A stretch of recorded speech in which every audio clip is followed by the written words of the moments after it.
whispers of forgotten empires, echoes of lost gods, and truths buried in time. Welcome to Ancient Luminaries, where the ancient world comes alive. Imagine two ancient superpowers locked in a struggle that would reshape the entire Mediterranean world. One rising on the strength of its navy and democracy, the other built on iron discipline and legendary warriors. Their conflict would last nearly 3 decades, consume hundreds of thousands of lives, and leave the cradle of Western civilization forever changed. This is the complete, epic story of the Peloponnesian War, Athens against Sparta. The Peloponnesian Wars are perhaps the most famous instances of geopolitical conflict in the history of the Mediterranean. The titanic clash between Athens, an ascending power, and Sparta, an established hegemon, is well recorded by Thucydides and later authors, and has produced much discussion amongst classicists, philosophers, and political scientists. Such a large conflict is almost impossible to discuss in all of its granular details fully, for its prelude and aftermath are almost as sizable and complicated as the war itself. In this long-form narrative, we will bring together every major episode into one continuous story. We will add important battles and descriptions, and make careful corrections to ensure the account is as accurate and complete as possible. The ancient Greek world after the battles of Plataea and Mycale in 479 before the Common Era, where the Persian Empire was soundly defeated, was a very different place than the one before the invasions. The various city-states of the Hellenic mainland had adopted many tactics to survive the Persian onslaught, from fighting to fleeing to medizing, which meant submitting. Sparta, a traditional hegemon, had stood defiant against Persia, a fact for which many city-states were thankful. Meanwhile, another up-and-coming city-state with a massive and imposing navy was gaining momentum. This city-state was Athens, which before the Persian invasion had been a marginal player in the Greek world with much political instability. Although Athens and Sparta had both played key roles in defeating Persia, they soon came to loggerheads over what to do after the King of Kings had been repulsed. Sparta, traditionally conservative in its foreign policy and content with its Peloponnesian sphere of influence, did not wish to fight further. Athens, emboldened by its new victories, wished to take the fight to the Hellespont and Asia Minor, claiming to be a liberator to the Hellenic city-states there still under Persian rule. As a result, in 478, before the Common Era, the so-called Delian League of Cities was formed, with Athens at its head. This league was meant to continue fighting and liberating Greek cities, and whose military expenditure would be covered through a common fund on its titular island of Delos. The expansion of this alliance, its gradual morphing into an Athenian empire, and the anxiety it caused among the elites of Sparta were important drivers of the war. In response to growing Athenian influence, the Peloponnesian League was founded in 550 before the Common Era under the Spartan purview, and was essentially a means for Peloponnesian states to stay under the Spartan influence. These alliances, much like NATO and the Warsaw Pact during the Cold War, created a delicate balance of power, but many members within each would rebel and try to switch sides during the war itself. In the prelude to war, described by Thucydides as Archaeologia and Pentacontatia, a noteworthy event was the construction of the Long Walls in Athens in 479 before the Common Era, which drew nervous eyes from Sparta, who looked upon the constructions of a more fortified, militant Athens with trepidation. Themistocles, of Battle of Salamis fame, was sent as an ambassador to Sparta to sort out the differences. Themistocles managed to delay Spartan diplomatic overtures long enough for Athens to begin construction of the walls, and Piraeus, Athens' harbor, was finally linked to the city proper via the Long Walls. Compounding onto this, another moment when Athens humiliated Sparta was the Helote revolt in Messenia. The Helotes, the slaves of the Spartan state, were fed up with their particularly cruel treatment under the Spartan regime and revolted. Athens offered to help Sparta quell this revolt, but was rebuked by the proud warrior city-state. Eventually, Athens was allowed to help with sieges, because Sparta was only good with hoplite warfare. In the following decades, Athens' political and military prestige continued to grow as they fought campaigns in the Hellespont, Ionia, and Asia Minor. Major campaigns even took place in 460 before the Common Era in Egypt, though they were largely failures with many losses for the Delians. One particular battle in Cyprus in 451 before the Common Era saw an Athenian victory but the death of the Athenian commander, Cimon. Soon, the vibrant Athenian democracy, with its constantly changing factions, had begun to assert itself as the uncontested top dog within its alliance. The treasury of the Delian League, previously located in the sanctuary in Delos, was moved to Athens in 454 or 453 before the Common Era. These newfound funds, which were meant to support all the League's cities equally, were used for public works in Athens itself, much to the dismay of Athens' allies. In fact, in 451 or 450 before the Common Era, Erythrae, a city in Ionia, revolted against Athens, and many allies refused to pay tribute. Nevertheless, Athens' power was not dented. This was in part due to the fact that the funds seized from Delos also assisted with the development of the Athenian navy. Athens continued to export its naval power abroad until the Peace of Callias, which exchanged Cyprus for an Asia Minor free from Persian control. At the same time, Athens continued to expand its influence through the establishment of colonies such as Thurii in Magna Graecia, a traditionally independent part of the Hellenic world under Syracusan hegemony. During Athens' wars of expansion, it was also changing at home, as an innovative young politician called Pericles had initiated multiple democratic reforms, initiating measures against the wealthy. Looking towards the sea, a policy continued by his successors, he invested in the development of a strong navy for the promotion of Athenian trade interests. Many Peloponnesian states fought against Athens, one of which was Aegina in 460 before the Common Era.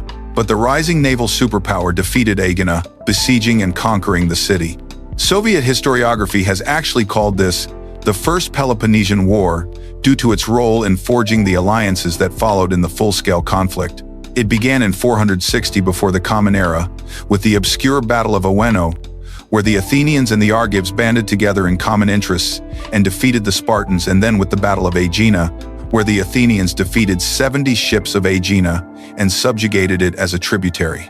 This war happened in conjunction with Delian campaigns in Egypt, which severely strained their resources, but we will focus on the Hellenic mainland.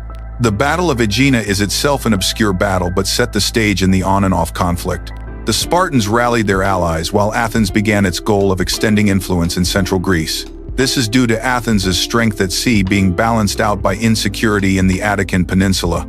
As the war began, Megara, which was having territorial disputes with Corinth, requested Athenian assistance and temporarily joined its alliance.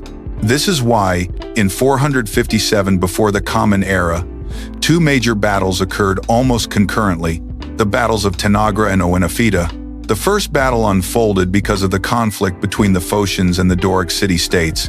Sparta sent 1,500 hoplites with 10,000 allied troops and then marched into the region to tame Phocia. Athens responded by sending its own force because, according to Thucydides, they were also afraid of Sparta, leading internal forces to overthrow democracy in Athens. Tanagra was chosen as the battleground as the Spartans were worried about going through treacherous territory or through the sea, which the Athenians controlled. The Athenians had 1,500 Argive allies and their own contingent coming up to 11,000. We do not know much about the battle, but the Spartans ended up winning, restored control of the Dorian cities from Phocis, and retreated back to the Peloponnese. Athens regrouped and then, after 2 months, continued on to Oenophyta. There, they fought the Boeotians and defeated them, eventually tearing down the walls of Tanagra and then completing their own long walls. However, the war in Egypt began to strain resources for Athens, and they ended up starting to lose ground in Greece as well. Because of that, a temporary truce was brokered by Cimon in 451 before the Common Era. Athens negotiated a peace with Persia in 449 before the Common Era, called the Peace of Callias. This treaty solidified Athenian control over coastal Asia Minor, while relinquishing Cyprus to Persia, allowing Athens to return its efforts to the mainland. In the meantime, Sparta was continuing its conflict with Phocia, this time over who got to control the pilgrimage center of Delphi. Sparta initiated the Second Sacred War, marched into Delphi, and kicked out the Phocians. In their place, they placed Spartan-friendly custodians of the temple. Pericles was at the time considering a restrained foreign policy but could not allow such a sacred oracle to be under Spartan control. He thus marched back to Delphi and pushed the Spartans out, reinstalling the Delphic custodians. The final battle that we know of from the war is the Battle of Coronea. Thucydides mentions that some Boeotian anti-Athenian exiles tried to return and reassert their rule by seizing territory. Athens tried to ensure its Boeotian gains were solidified and sent 1,000 hoplites under a certain Ptolemies. Initial success was had in the capture of Chaeronea, but when the Athenians marched into Coronea, they were ambushed by the Boeotians, who slaughtered many Athenians, including Ptolemies. And so, the war ended with a return to the pre-war status quo. Fearing Athens would soon become their overlord rather than their ally, many other cities in the Delian League revolted, like Samos in 440 before the Common Era. The war began over a Samian-Miletian dispute, which had begun a few years earlier. Miletus petitioned Athens for help, and after failed mediation, Pericles went forth with 40 ships, overthrew the oligarchy in Samos, and put a fine on the city. As soon as Athens left, some Samians revolted and tried to free themselves of the Athenian yoke. This revolt threatened to spread to Mytilene, another Ionian city that was a hub for the region, as well as to Byzantium, Caria, and Chalcidice. The nearby Persian satrap Piseuthnus was also eager to assist the revolt if it spread, and Mytilene would be keen to revolt if the Spartans provided help. Athens sent 70 triremes into the region, crushing the revolt. In the end, neither Persia nor the Peloponnesian League sent help, dooming the revolt into destruction. After this, Athens was the undisputed hegemonic master of the Delian League. Initially, Pericles was a conservative and restrained foreign policy actor, trying to avoid conflict with Sparta. Archidamus II, one of the two Spartan kings, was also keen to avoid conflict, continuing in the long Spartan tradition of restraint and introversion. In fact, in 445 before the Common Era, the two cities had signed the 30 Years' Peace, dividing ancient Greece into spheres of influence between them. This was important, as the years between 460 and 445 before the Common Era are considered to be a sort of Cold War between the two leagues, with Argos allying itself with Athens and Megara with Sparta. Eventually, this Cold War would heat up when the expansion of trade interests caused much friction and led to conflict between Athens and the most powerful secondary actor in the Peloponnesian League, Corinth. Corinth was a major naval power with many colonies, which led to many political crises with other cities. One such city was Epidamnus, which saw conflict between oligarchic and democratic factions. In 435 before the Common Era, a democratic coup took place, expelling the oligarchs to the surrounding Illyrian tribes. The resulting conflict drew the attention of Corcyra, Epidamnus's mother colony, but they initially did not intervene. Instead, the Epidamnian Democrats sought assistance from Corcyra's own mother colony, Corinth. The Corcyraeans, who were not popular in Corinth herself, called upon the Athenians for assistance, who proceeded to engage in a proxy war in Sparta's sphere of influence. Corcyra and Corinth eventually fought each other in the Battle of Sybota, which flared up the situation considerably. The Battle of Sybota was part of the broader skirmish conflict between Corinth and Corcyra between 435 and 431 before the Common Era. In 433 before the Common Era, Corinth parked their ships on the south of Corfu, and after a standoff with the Corcyraeans, sailed home and began to amass an even larger fleet. This alarmed the Corcyraeans, who were not part of any alliance, who sent envoys to Athens for assistance.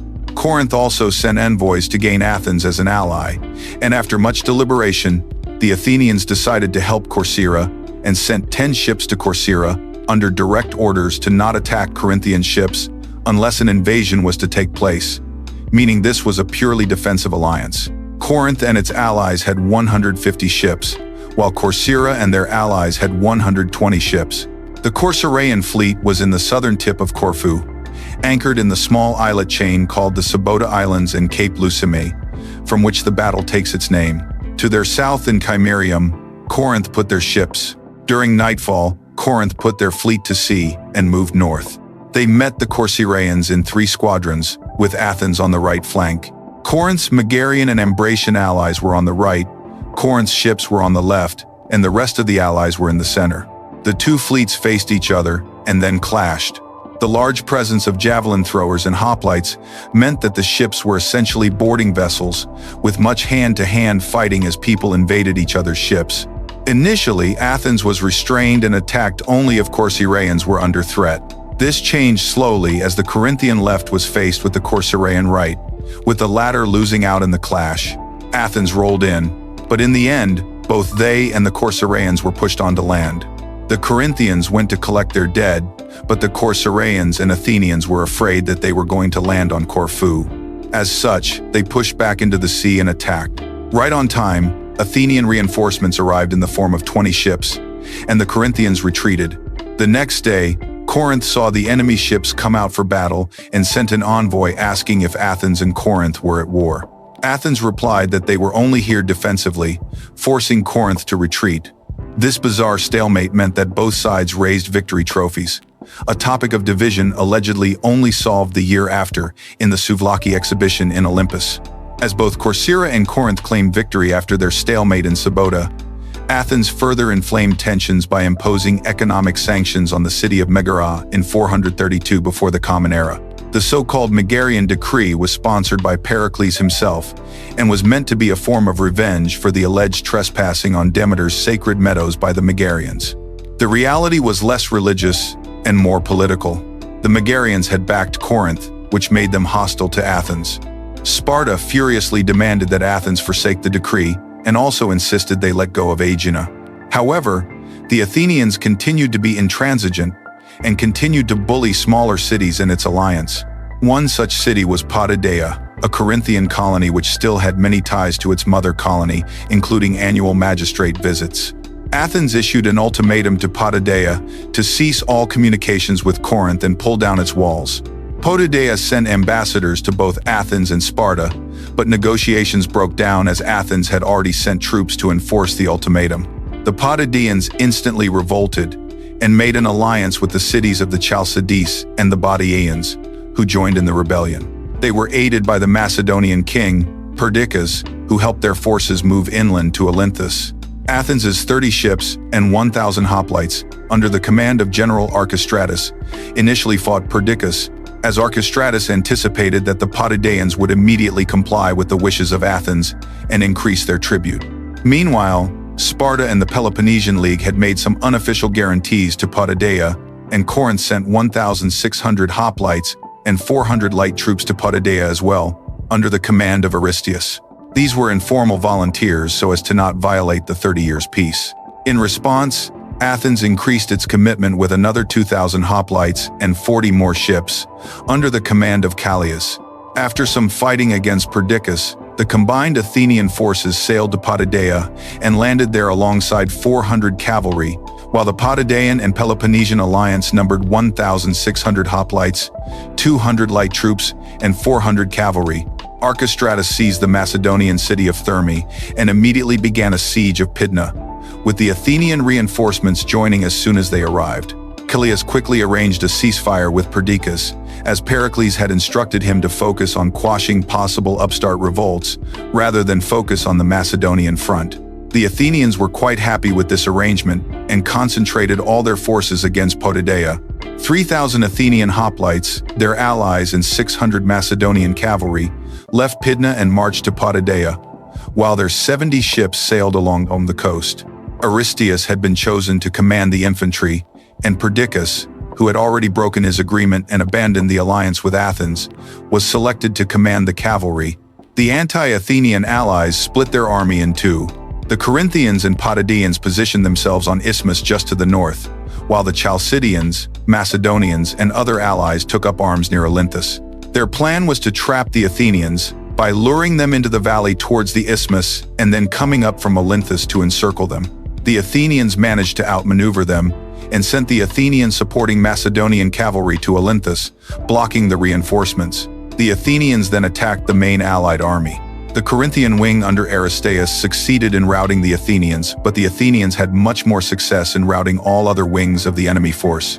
Aristeus was almost killed as he built up a column and entered the city of Potidaea. The Peloponnesian League had lost 300 men, while the Athenians were down only 150, Callias amongst them. The Athenians erected a trophy to commemorate the victory, and then built a wall to the north of the city alongside the isthmus. After this, the south was encircled with Athenian reinforcements of 1,600 hoplites, under the command of Phormio, son of Aesculapius. This army landed at Pallene to the south of Potidaea and built fortifications to the south to completely blockade the city. Recognizing his situation as dire, Aristeus told the citizens to evacuate by sea and left a garrison of 500 men to defend the city.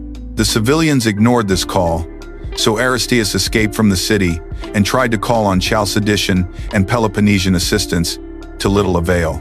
The siege continued until the summer of 430 before the Common Era, when further Athenian reinforcements were sent against Potidaea. This force was commanded by Hagnon of Nicias and Cleopompus of Clinias, and consisted of 4,000 hoplites, 300 cavalry, 100 triremes, and 50 ships from Lesbos and Chios. By 430 before the Common Era, a plague had begun to ravage Athens, and Hagnon's army spread it amongst the Athenian troops at Potidaea, where it killed 1,050 of his 4,000 men. Due to this, and also due to his siege engines not being able to breach the walls of Potidaea, Hagnon gave up and returned to Athens. However, despite Athens' inability to breach its walls, by the winter of 430 to 429 before the Common Era, Potidaea had been almost starved to death, with even some cannibalism being recorded. Athens by this time was already at war with Sparta, and the battle had both them and Potidaea cost them 2,000 hoplites and depleted parts of their treasury. Hence, they agreed to lenient terms of surrender. The Potidaeans, their wives and children and auxiliary troops would be allowed to walk away freely and go anywhere they wished. Each woman could take 2 garments with them, each man a single garment, as well as money for the journey. The Athenians kept control over Potidaea and resettled it with their own colonists. As Potidaea was being besieged, Sparta organized a meeting of the Apella, the Spartan citizen assembly, in which various foreign dignitaries could speak. Megara, still under an Athenian blockade, spoke first and demanded Sparta begin wartime preparations. The Corinthians also spoke, maintaining how they had warned the Spartans, who did not trust Corinth, about the evil imperialism of the Athenians, bringing up Aegina as an example. Sparta, they claimed, was complicit in Athenian imperialism by being passive. Then came the Athenian delegation, which immediately declared that they did not consider the Spartans their judges, but their equals. They then proceeded to claim that they had a right to their hegemony as the champions of Hellas against the Persians, and that in essence, they had won their position by their own deeds. In addition, they said, should the Spartans go to war and defeat them, they would only take their place as hegemons of all of Hellas. These speeches are approximations of Thucydides' interpretations of what could have been said, and thus are fabricated. They do, however, provide clues as to the geopolitical aims of the various actors, as well as the general ideologies of the combatants. The Athenians also claimed that they had been, in fact, quite moderate in their aims, essentially warning the Spartans that they could muster even more troops than they had sent at Potidaea. After Athens had had its say, Archidamus, king of Sparta, rose to the proverbial podium. He addressed the dignitaries by mentioning that the Spartans could raid the valleys of Attica. However, he himself was not of the party that desired war, and warned the Spartans that if they started war now, that war could very well pass down to their children. After all these speeches, the Apella voted by shouting, a common means of voting in ancient Greece. The result was a profound yes to war. Sparta still tried to send 3 embassies to Athens in order to avoid further escalation. However, it was too late.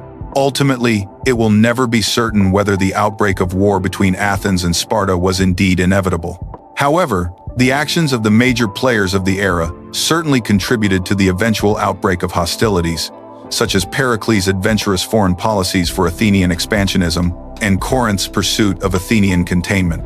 Sparta was restrained, but also had a war party that considered the Athenians a threat to them. While Thucydides claimed that the fear of Athenian supremacy moved Sparta to war, modern historians debate how true this was, and no true conclusion will ever be fully reached. What we do know is that after a long period of proxy wars and hegemonic consolidation, the Delian and Peloponnesian leagues were now on a collision course. The Peloponnesian Wars would last decades and see stories of untold bravery and unimaginable brutality. They would see large geopolitical ploys across the Mediterranean and ideological conflicts within the city-states which fought in the war. And they would see the return of suffering amongst the people of Hellas, suffering not seen since the Persian Wars. Thus, the Peloponnesian Wars began. The Peloponnesian War was a decades-long, multi-part conflict the first phase of which is often referred to as the Archidamian War, a name stemming from the Spartan king Archidamus, who initiated it after the Apelles decision. This phase of the conflict lasted from 431 to 420 before the Common Era. Thucydides describes its causes and conditions.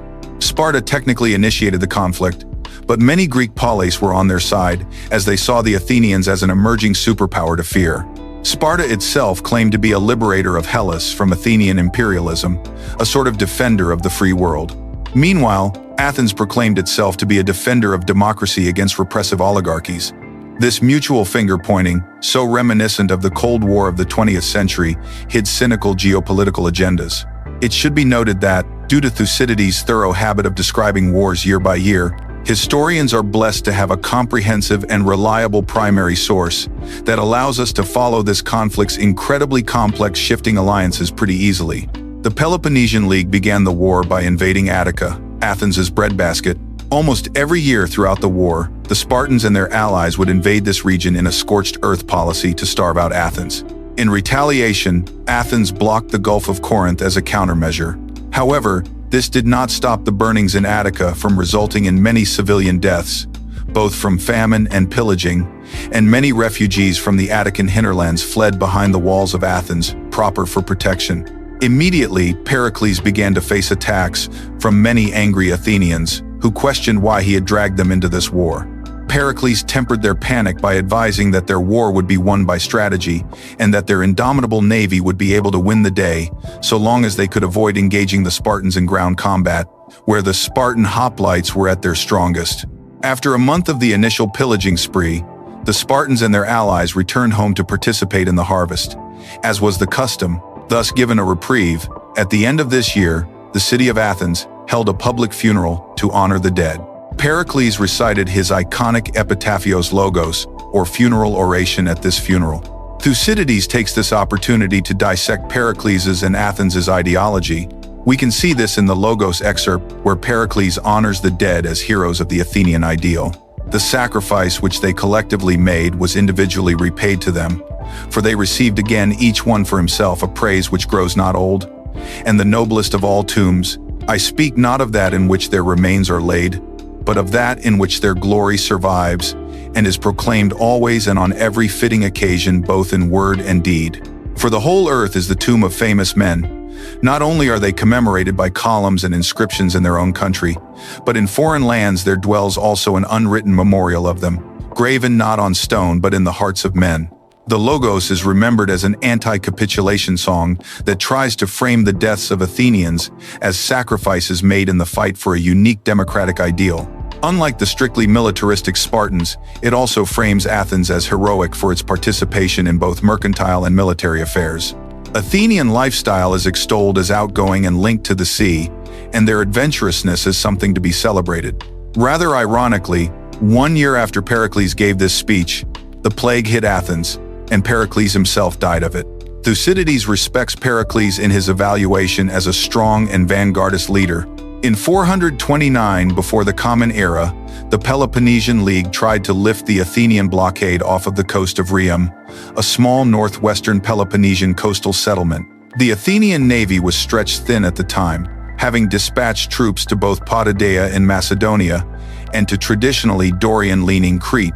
Thus, while the Peloponnesian League had sent 47 ships, mostly Corinthian in origin, the Athenians had only 20 ships to stand against them. On the Peloponnesian side, the Navarch Sinemos amassed 1,000 hoplites from Sparta, as well as 2,000 hoplites from allied states to attack a nearby city of Acarnania. In response, the Athenians sent out a team led by a commander called Phormio, the man responsible for controlling the blockades of both Naupactos and Rhium, to lead a direct assault on Rhium. These two battles were set to decide the blockade's fortune. The Rhium and Antirrhium are found near the modern city of Patra, where the Peloponnese comes the closest to touching the rest of Hellas, at the shortest distance within the isthmus. Hence, it was both the easiest to blockade and the most strategic location to attack. The Peloponnesians had a lot of transport ships in their midst, and so decided to use their triremes warships to defend these more vulnerable cargo-bearing vessels as they sailed past the narrow Rhium. Phormio had to decline sending help to Acarnania, but instead focused on the Peloponnesian convoy. Phormio, a major innovator in naval maneuvering, utilized the weather as a key part of his tactics. Seeing the heavily fortified Peloponnesian triremes, he decided to perform an unorthodox tactic. With 20 triremes of his own, he fanned them out to surround the Peloponnesian fleet and began to move ever closer. Approaching slowly, he sent smaller ships forward in a false dash attack to force the Peloponnesian ships into a defensive cluster. The Peloponnesians were incapable of fighting back, though they could have attacked individual ships during their attack. Phormio had noticed that winds blew into the Gulf at dawn, and surmised that they could use that against the Peloponnesians. Just as Phormio had predicted, upon clustering, the Peloponnesians fell victim to the fickle weather, being blown away by the wind and crashing into each other, at which point the Athenians attacked. The Peloponnesian fleet was utterly crushed, with the Athenians capturing 12 ships and destroying the rest. Meanwhile, on the shore, Cinemos had reached the Acarnanian capital of Stratus and split his troops into 3 divisions. The left was manned by Spartans and Ambraciotes, and was commanded by Cinemos.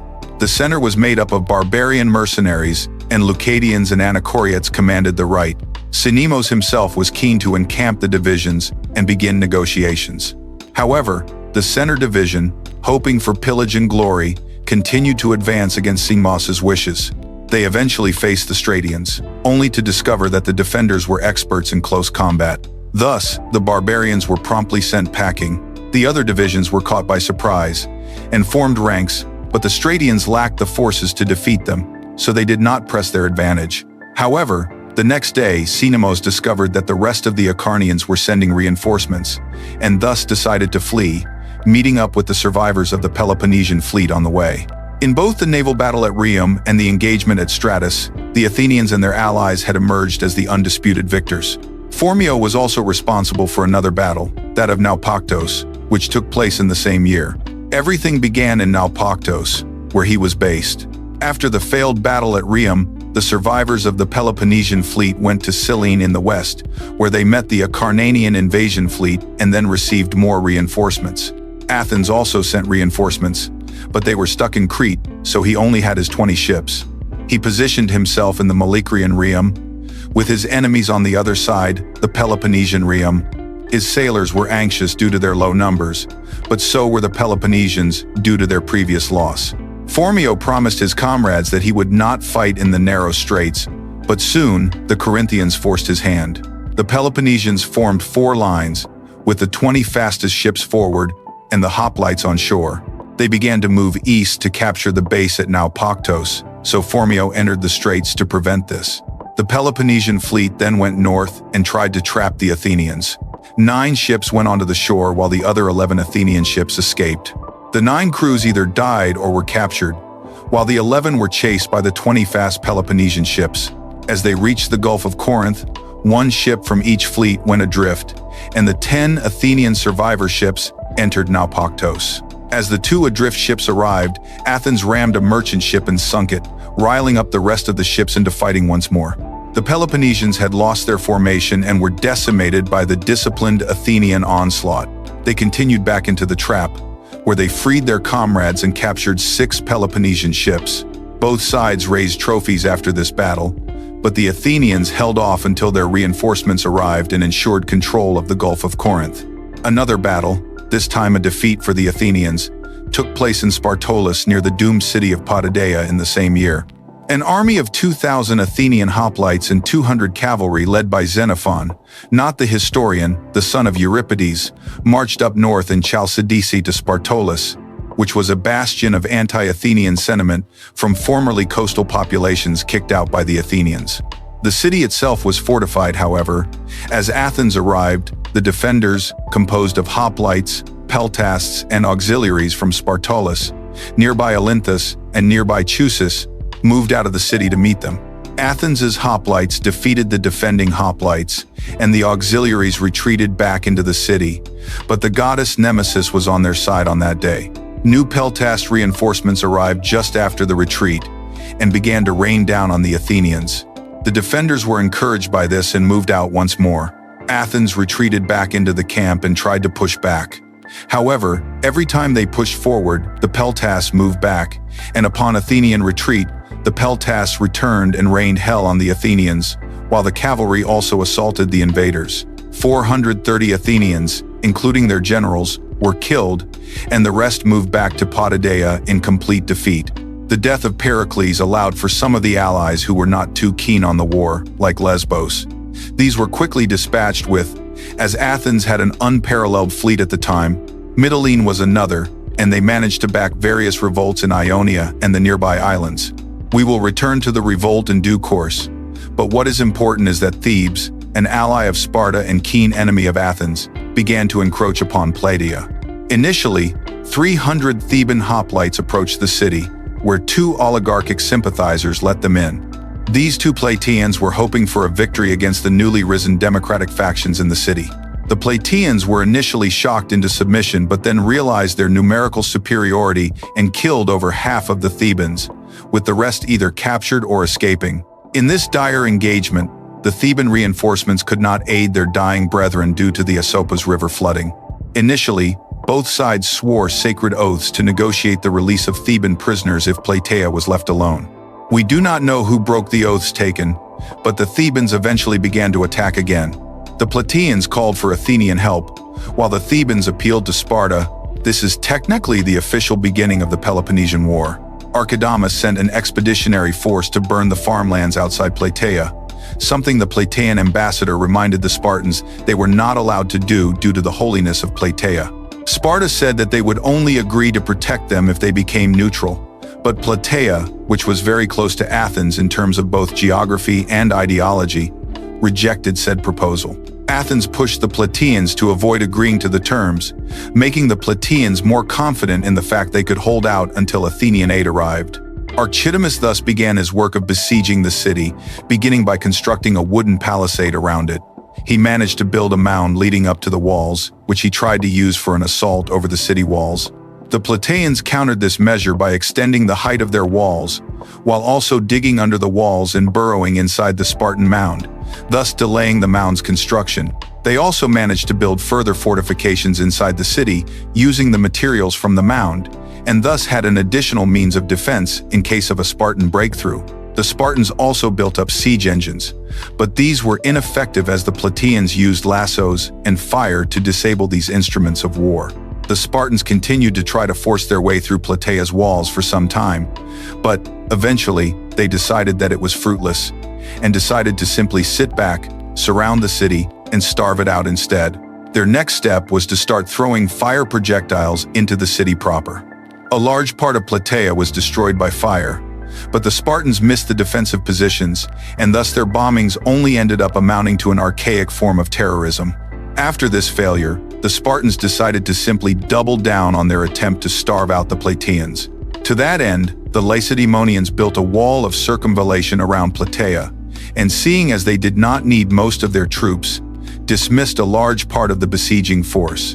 Blockades are not a nice affair, and soon, the Plataeans began to suffer the effects of malnutrition. The Spartan walls essentially were a two-way avenue, with walls outside for Spartan protection and the walls inside to lock off the city, with towers used for scouting and keeping sentries. The Spartans built wooden settlements in between the walls so they could live within the walls, manned by Boeotian allies.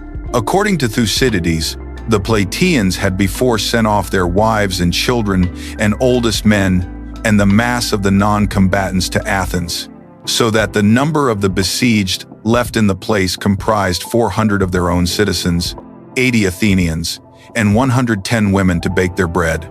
This was the sum total at the commencement of the siege, and there was no one else within the walls, bond or free. Such were the arrangements made for the blockade of Plataea. The siege took 2 years and inflicted incredible hardship upon the population within the city.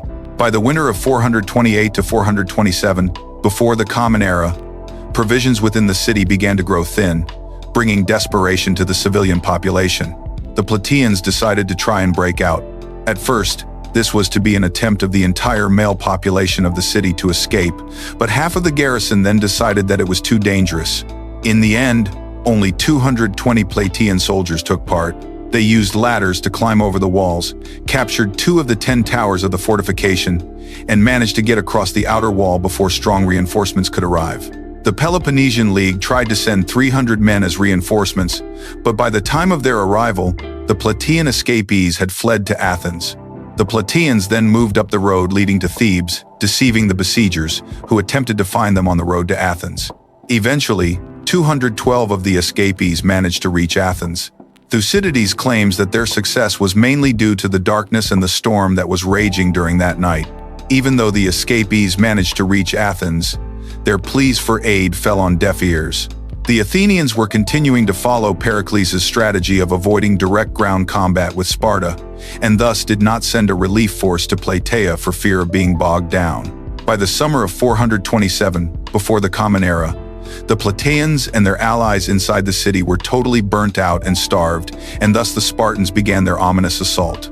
At this point, the Spartan commander tried to persuade the besieged that it would be better to surrender, that when a peace treaty was eventually negotiated, the Spartans would allow them to keep their land, and that only those who provoked the riot 2 years prior would be punished. The Plataeans agreed to those terms and surrendered. However, the Thebans were bitter and angry at the Plataeans and immediately put pressure on the Spartans to go harder on their vanquished foes. As a result, the Plataeans were brought into a show trial and condemned to death. All 200 Plataean and 25 Athenians who had survived the siege were executed, and the women who had remained in the city to cook for the garrison were sold into slavery. The Thebans took the land for themselves, and to rub salt in the wounds of the tragic city of Plataea, they then burnt the entire city to the ground. Plataea would not be rebuilt until 381 before the Common Era, when Philip of Macedon defeated the Thebans. The start of the Peloponnesian War proved to be a bittersweet win for Athens. They had lost their greatest statesman, and then had emerged victorious from important fights against overwhelming odds in the Peloponnese. However, they had also shown an unwillingness to help their allies, something which had cost their Plataeans dearly. The Spartans had had a difficult start to the war. They had been humiliated in Rhium and Naupactos, but had rushed to the aid of Thebes and had delivered a crushing blow to Plataea. These contradictory positions of the two great powers would continue for the next decade, with equal levels of machinations and suffering for both sides. In the year 428 before the Common Era, the oligarchic city-state of Mytilene in Lesbos revolted against Athens. They did so by cooperating with Sparta and its allies, particularly Boeotia. The Mytileneans were considering this rebellion for a while, but seized upon the opportunity as the Peloponnesian League began its annual invasion of the Athenian countryside. According to Thucydides, Mytilene wished to develop its own sphere of influence by taking over the entire island of Lesbos. Hence, they began their preparations by fortifying their city and hiring mercenaries from the Usinos Pontos. However, the other cities on Lesbos were not so quick to accept Mytilenean overlordship. Some lesbian cities, such as the Methymnians, instead preferred to stay with Athens. Moreover, pro-democracy elements in Mytilene itself opposed the direction their oligarchs were taking the city in. These factions, combined with the people of Tenedos, sent off messengers to Athens, informing them of the oligarchs' overtures. Athens was too weakened by the plague and other engagements to intervene at that moment. As such, Mytilene had time to build up its fortifications, ensuring its revolt would succeed. When Athens finally got around to dealing with Mytilene, its plan initially was to attack during the Apollo festival outside the city walls. However, the Mytileneans were warned of the Athenian sneak attack and decided to face them from within their fortified walls. When 40 Athenian triremes faced the Mytilenean fleet outside the city, they were defeated.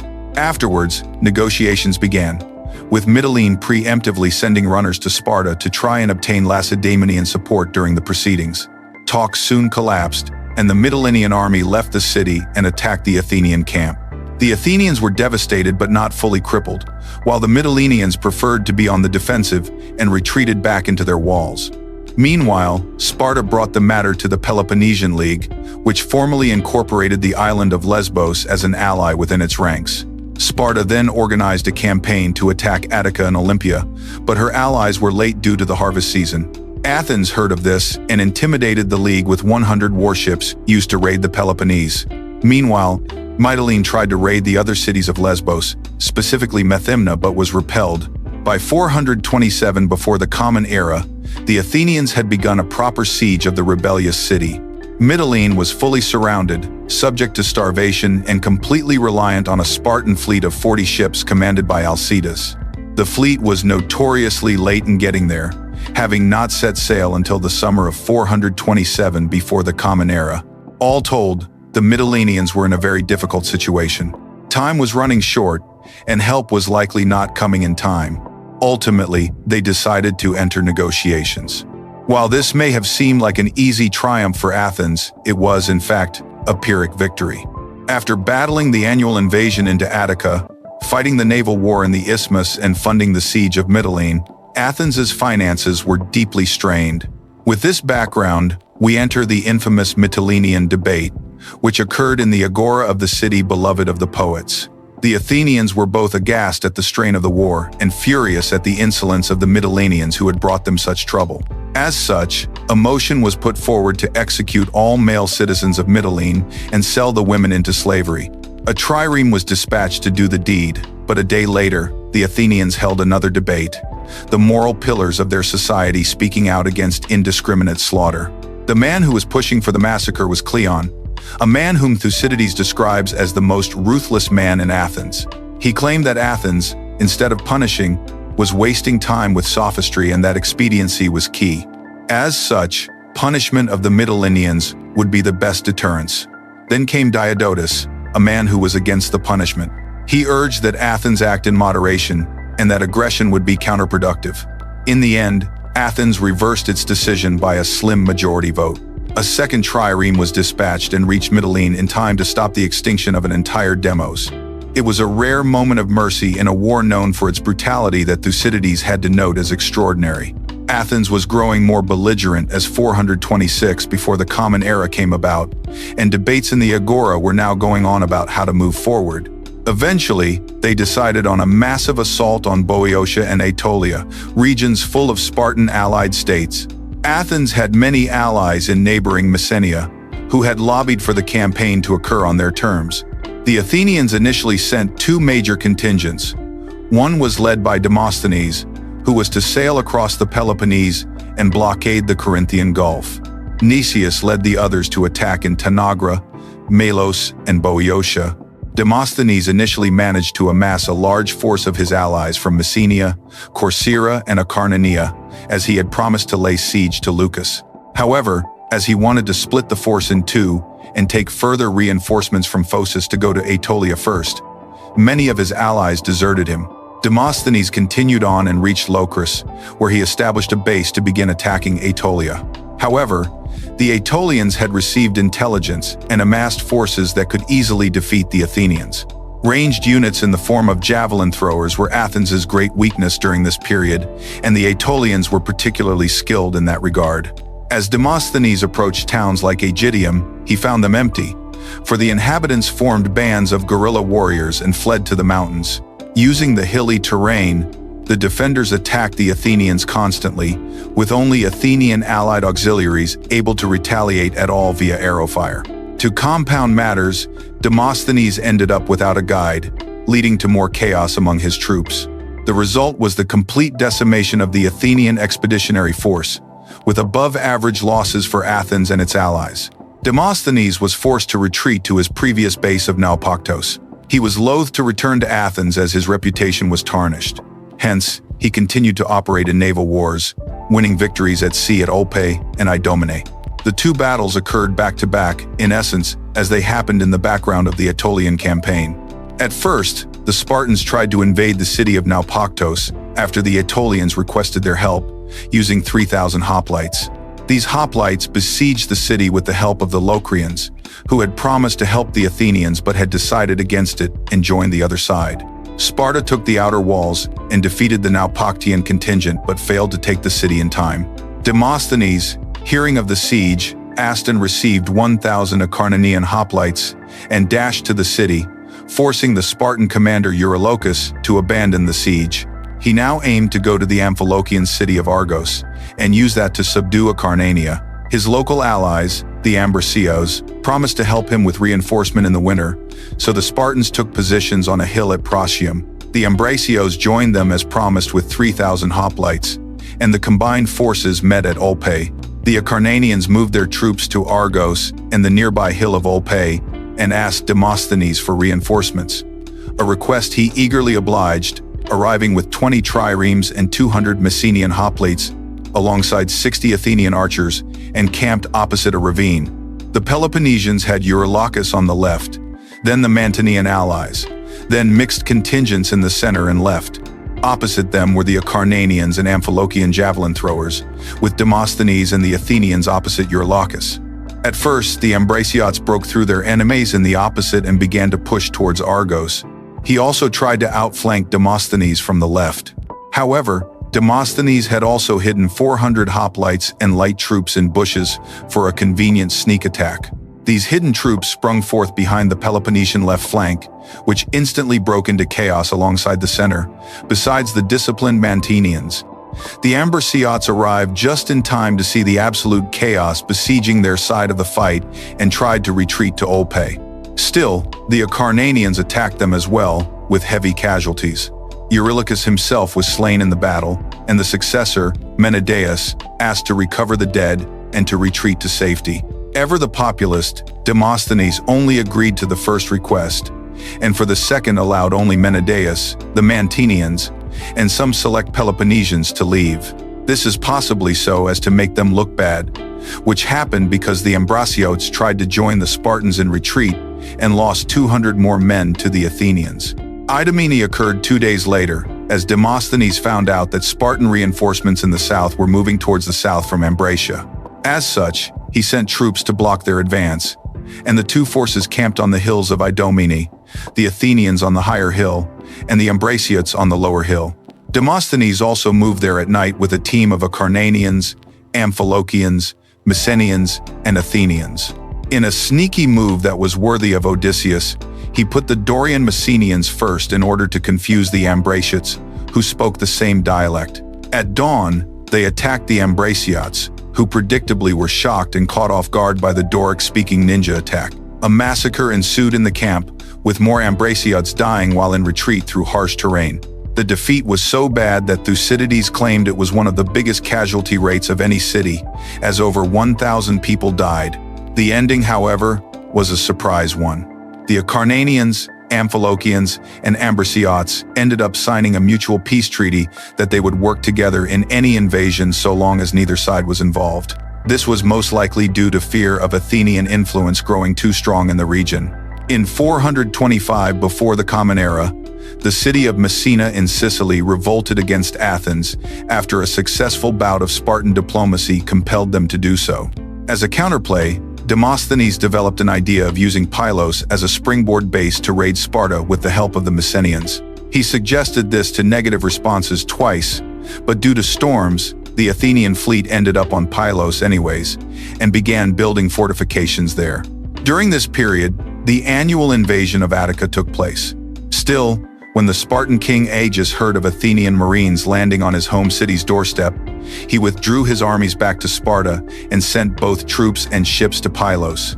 Athens brought their squadrons from Zakynthos. Brasidas and Thrasymeleidas, the Spartan commanders, controlled 90 ships, while Athens controlled only 60. Sparta began attacking the fortifications while mooring ships and blocking the island of Sphacteria and its natural harbor. Ever keen in his strategic insight, Demosthenes determined where the Spartans were most likely to attack and took a small contingent with him there. The rest of the hoplites remained in the forts. Sparta began its attack under Thrasymeleidas, commanding 43 out of the 90 Spartan ships, but the harbor was too small for them all to attack at once. Smaller boat squadrons made repeated sorties into the bay, but were repeatedly pushed back by the Athenians. Attacks on the fortifications also failed, and after 2 days of fruitless assaults, the Spartans abandoned active attacks and dug in for a siege. However, before they could fully entrench themselves, the Athenian fleet arrived and clashed with the Spartan fleet in an engagement which saw heavy damages inflicted on the Spartan navy. The Spartans moved their fleet into the bay between Sphacteria and Pylos, where the fortifications lay. Demosthenes was now trapped between the Spartan version of the mythical clashing rocks. But like the Argonauts, they managed to push off the Spartans until the last moment when the Athenian fleet arrived. 420 Spartan hoplites under Epitades were now trapped on Sphacteria. This was an unprecedented situation, so the Spartans sent some officials to inspect the goings-on. Since supplies could no longer be sent to the island, the officials decided to open ceasefire talks with their foe. Sparta's unique constitution, based on the small number of homoioi as the citizenry and the military force, meant that every loss in manpower could be disastrous in the long run, hence their eagerness to negotiate. Athens' demands that all the land they had lost so far in the war was to be returned were too maximalist to be accepted. The fighting resumed, with Athens besieging Sphacteria and Sparta throughout Pylos. Attempts by Sparta to send supplies to Sphacteria were thwarted, but the siege dragged on for Athens as well. The infamous Cleon, ever the populist, had promoted the rejection of previous compromises with Sparta and was now backed into a corner. He had been trying to blame Athens' present lack of success on Nicias, the current commander of the Athenian forces. Still, the citizenry of Athens was not having it, demanding why, if Nicias' performance was so unsatisfactory, why did Cleon not take over the operation? Embarrassed, Cleon's hand was forced, and he amassed some extra troops and proclaimed victory in 20 days would be his. When Cleon arrived on the scene, the Spartans had accidentally set the forests of the islet ablaze, which revealed many landing points and removed their camouflage. Cleon and Demosthenes sent envoys out again, but the Spartans rejected any surrender. Split across 3 camps, with Epitades in the center, one on the edge in a fort, and one facing Pylos, the Spartans finally faced an Athenian attack of 800 hoplites in the middle of the night. The first Spartan post was defeated, and 800 archers and 800 peltasts followed in the landing. Alongside the seamen and the allied contingents, they surrounded the central Spartan position. Hence, the main Spartan contingent was surrounded and vulnerable to attack from both flanks. The Athenians sent bowmen, peltasts, and stone throwers which rained hell upon the Spartans. The latter retreated to the island fort, which served as a last resort position. They withstood the Athenian onslaught there, as the Delian League could not break into the fort. After a while, the Messenian commander took some light troops and archers and marched across the island's rocky coast. He surrounded the fort from the high ground and began pelting its defenders with missiles from on high. During the commotion, Epitades was killed, and Cleon and Demosthenes ceased the fighting and once more called for negotiations via heralds. Spartans are infamous for not wanting to surrender, but despite this, the herald's arrival was met with lowered shields, a signal of fatigue and preference for surrender. Ultimately, all the Spartan hoplites laid down their arms. The Athenians were shocked but also gleeful. Of the 440 hoplites who had been trapped on the island, 292 survivors were captured and taken to Athens. Of these, 120 were homoioi or full Spartan citizens, with the rest most likely being medics or allies. As news of the surrender spread throughout the Greek world, shock and awe followed it. Spartans had a tradition of never surrendering, regardless of the odds against them, so that a contingent of Spartan hoplites had given themselves up before an Athenian enemy was beyond the comprehension of many Greeks. The Spartan state was perhaps the most shocked of all, as this was an unprecedented diplomatic situation for them. Much like famous prisoner exchanges between combating nations today, this matter dragged on for years, and clauses for releasing all Spartan prisoners from Athenian or Delian captivity were essential to the Peace of Nicias 4 years later. The past 4 years of war had been chaotic for Athens and Sparta. As the annual invasions of Attica continued and Athens recovered from the plague, it had to face an unprecedented revolt in its hands with Mytilene. They succeeded in winning, but at great cost and stress to their allies. Chaos also ensued on the front in Aetolia, and though Athens scored important victories later, it was still an incredible loss of manpower. Yet somehow, Athens bounced back and not only scored victories at sea but managed to humiliate Sparta in Pylos and Sphacteria. Athens now had the upper hand in the conflict, at least for now, while Sparta had faltered. The Athens had overstretched, so it was also a matter of time before they started losing momentum. The Archidamean War is approaching its climactic ending, but many epic battles must occur before it is decided. And even when peace is initially reached, there will be too much hubris from victories and too much blood spilled for it to fully stop and for war to return to Greek homes. Hellas has seen much war, and more war will come to its shores, giving Hellenes a chance for more glory and mourning. While Athens was fighting Sparta in Pylos and Sphacteria, it was simultaneously planning further expeditions. Boeotia, the region of Greece that neighbors Attica, was home to many cities which were rivals of Athens, such as Thebes and Megara. After his smashing success in Sphacteria, Cleon, the infamous populist and ruthless warmonger of the Athenians, was re-elected into power in 424 before the Common Era alongside his colleague Demosthenes. Many scholars have seen this as a victory for the warhawks of Athens. However, the election of Nicias and Thucydides showed that conservative restraint was still popular amongst the Athenian people. A campaign was decided against Boeotia in 424 before the Common Era. Still, before that, the Athenians decided to attack the Perioikoi of the Spartans at Kythera, an island off the coast of the Peloponnese. The Athenian fleet subdued Kythera easily and then proceeded to build forts and station garrisons on the island as staging grounds to attack the Peloponnese. Further west, Athenian fortunes were faring more poorly. The attack on Sicily in 425 before the Common Era succeeded only in taking the city of Messina, while a continued onslaught from the army of Syracuse reduced the Athenian to a defensive position. As such, Athens focused most of their military efforts on the campaign in Boeotia. One of their main targets was Megara, a city which had suffered from annual Athenian invasions into their countryside, much like the Peloponnesian League had done to Attica. The economic turmoil this had caused Megara had resulted in civil conflict in the city between democratic and oligarchic factions, which Athens adroitly exploited. The democratic faction, unable to trust the Peloponnesian League and fearful of a coup, turned to Athens for support. They claimed that if Athens could break through the long walls connecting Megara to the Peloponnesian League garrison town of Nicaea, then they would surrender Megara to the Atticans. Athens set out to do just that, coming in from Minoa and appearing at night with its allies. The gates were opened, and the port at Nicaea was blockaded.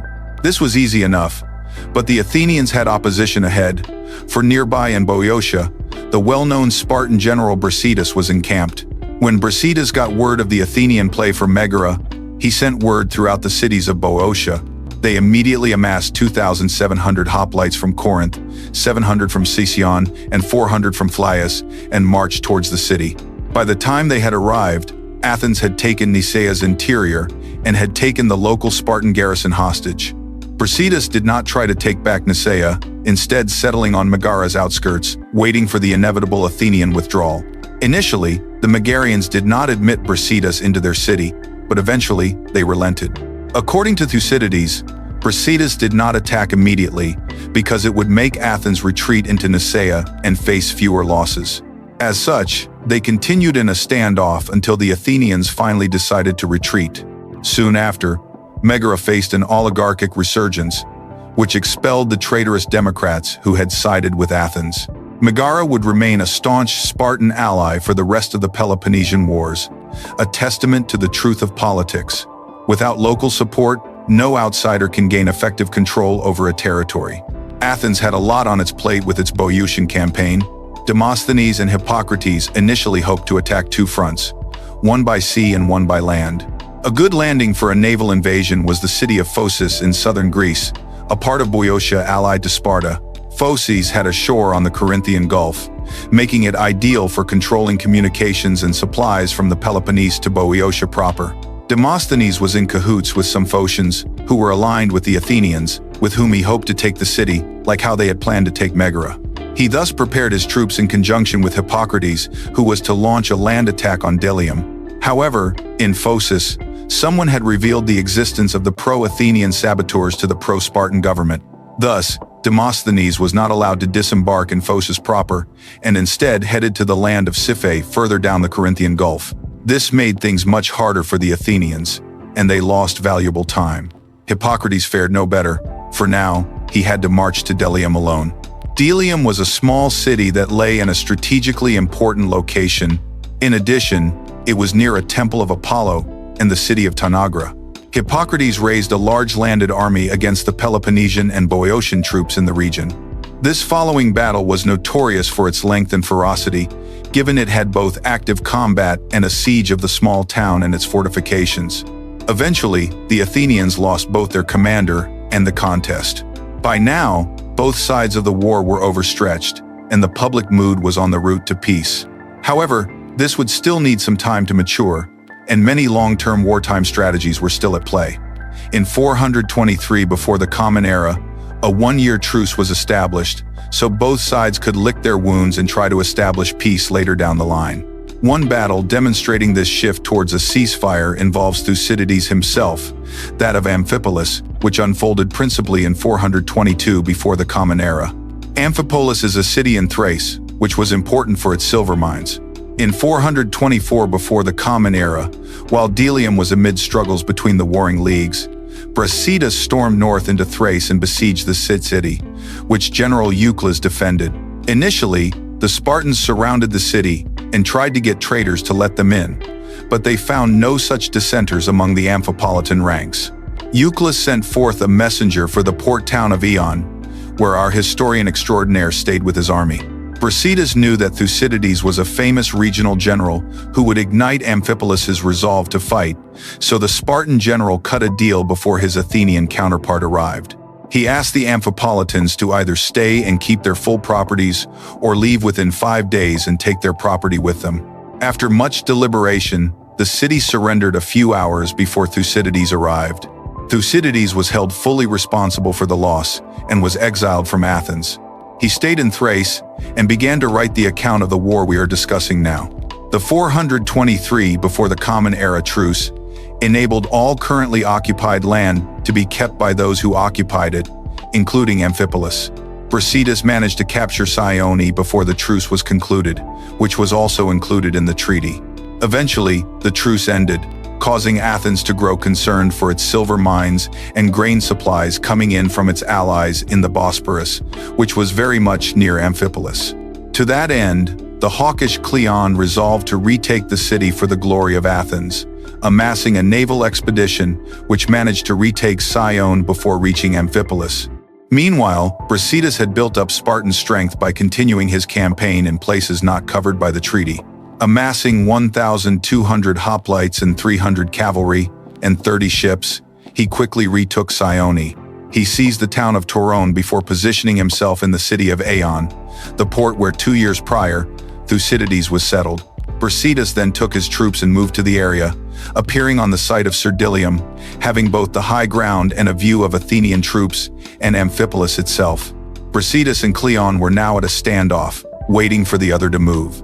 Brasidas's force had now grown to 2,000 hoplites, 300 Greek cavalry, 1,000 local peltasts, Edon's army, and 1,500 Thracian mercenaries. Thucydides' account of what unfolded next became increasingly clouded as the two armies waited. According to the historian, the Athenian troops did not trust their commander Cleon not to act impulsively and became impatient and disgruntled. Thus, Cleon agreed to take the troops and inspect the city. The modern historian Donald Kagan disagrees with Thucydides and believes that Cleon's real strategy was to inspect the city while waiting for his Thracian to arrive. That way, they could retake the city easily by encirclement. Brasidas himself must have been waiting for a possible siege and wanted to have hidden troops for a strike from the back. Brasidas decided to take 150 of his best men and personally lead them straight into the Athenian center. They were to act as a sort of vanguard, working from the southward gate of the city, while his second-in-command, Clearidas, was to organize himself and his troops in the northern part of the city and attack. This was a risky endeavor, but Brasidas was confident that he would act as a distraction and thus throw the Athenian troops into chaos for the next attack. Meanwhile, Cleon was conducting his reconnaissance by himself in front of the troops and realized most of the enemy was in the north. Unwilling to attack without his reinforcements, Cleon ordered his army to retreat through the southernmost gate. The left wing of the Athenian army immediately fled back to Eion, where the cavalry had also been left behind. With Cleon in personal command, the right wing began to backtrack as Clearidas began to move from the north. Here, a Myrcinian peltast allegedly managed to kill the populist Cleon, a man whom Thucydides had little respect for due to his brash nature and demagogy. For this reason, Thucydides claims that Cleon began to flee before the Myrcinian managed to slay him. However, other sources maintain that Cleon fought bravely until the end. Brasidas saw that the Athenian army had their shields in disarray and pounced immediately. He led his 150 men through the southernmost gate and attacked the Athenian center, bringing it into absolute chaos. Brasidas then turned on the Athenian right wing as Clearidas finally engaged from the north. The Athenian right wing was now on its own as the rest had long fled and engaged in a last stand of sorts. Here, the adventurous and bold Brasidas met his end, struck fatally while attacking the last of the Athenian holdouts. The life bleeding from his body, he was taken away from the battlefield and would die only after learning of his victory. Despite having personally lost in battle to Brasidas in the past, Thucydides, in his writings, describes the Spartan general respectfully, declaring that he was both shrewd and intelligent in his conduct. He was later buried in Amphipolis, where he was later commemorated as the city's founder. The remaining Athenian right wing went to a nearby hill, where they fought to the bitter end. Clearidas and his troops attacked thrice and were pushed back by the Athenians as many times, but eventually he surrounded them with his infantry, cavalry, and peltasts. Then, a rain of projectiles ensued that ruined the enemy's formation. The Athenians dispersed and fled back to Eion. By the time they arrived, 600 Athenians had died in battle. According to Thucydides, the Spartans and their allies only lost 7 men. Thus, the Battle of Amphipolis ended in a spectacular Spartan victory, and with the death of the 2 most pro-war generals on either side of the war. After Amphipolis, the 2 symbols of hawkish politics in Greece and Sparta were dead. Brasidas' replacement Ramphias did not continue to raid Thrace, understanding that the mood at home was not ripe. Athens, despite its losses, still held bases at Pylos and Kythera, leaving Sparta vulnerable.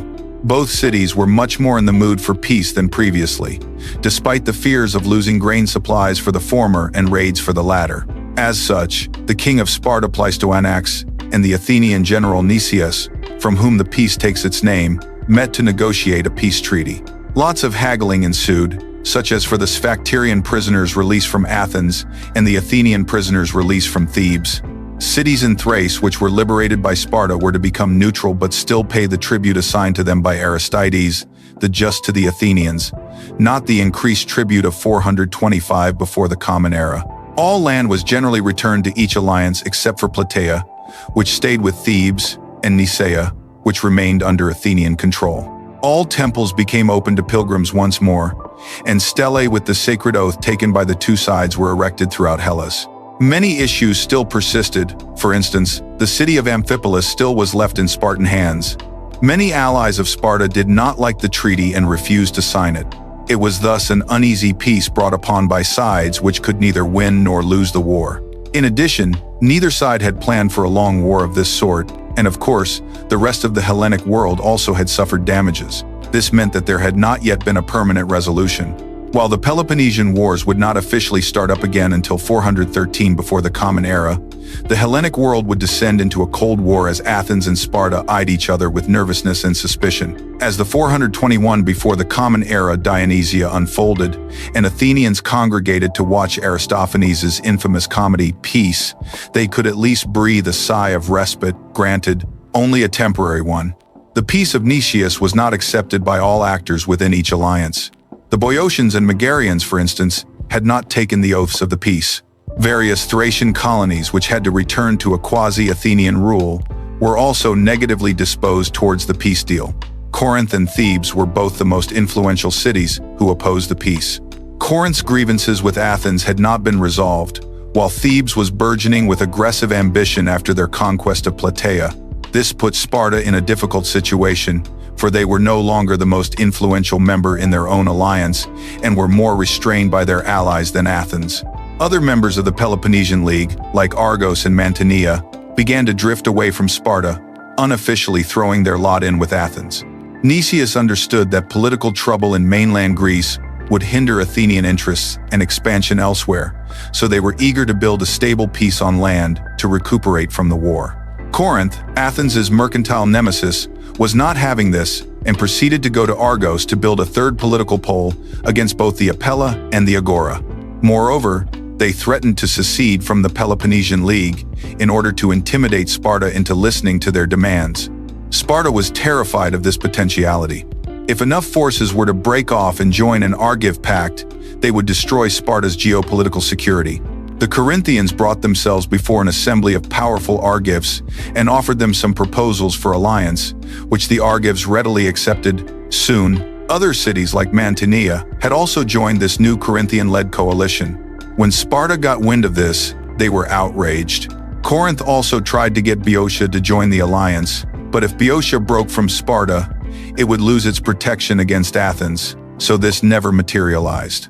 Tensions between Athens and Boeotia increased when Boeotia demolished the fortress of Panactum instead of returning it to Athens as the Peace of Nicias dictated.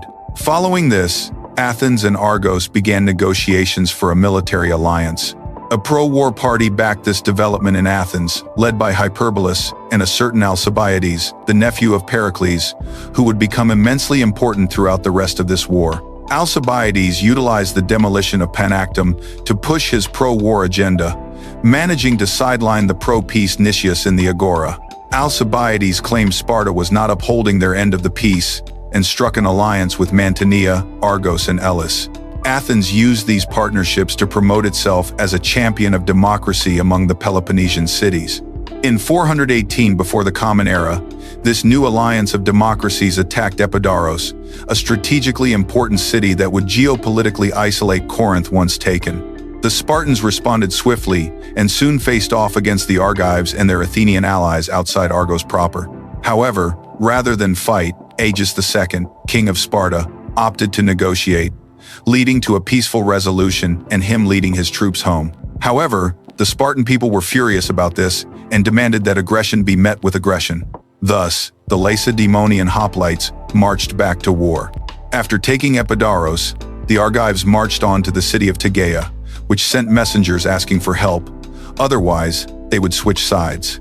The Spartans reacted quickly, with King Agis amassing an army that Thucydides calls the finest in Greece, composed of about 9,000 men in total, including 3,500 Spartans, 600 Syretae, 2,000 Neodamodes, and 3,000 Tygian allies and cavalry.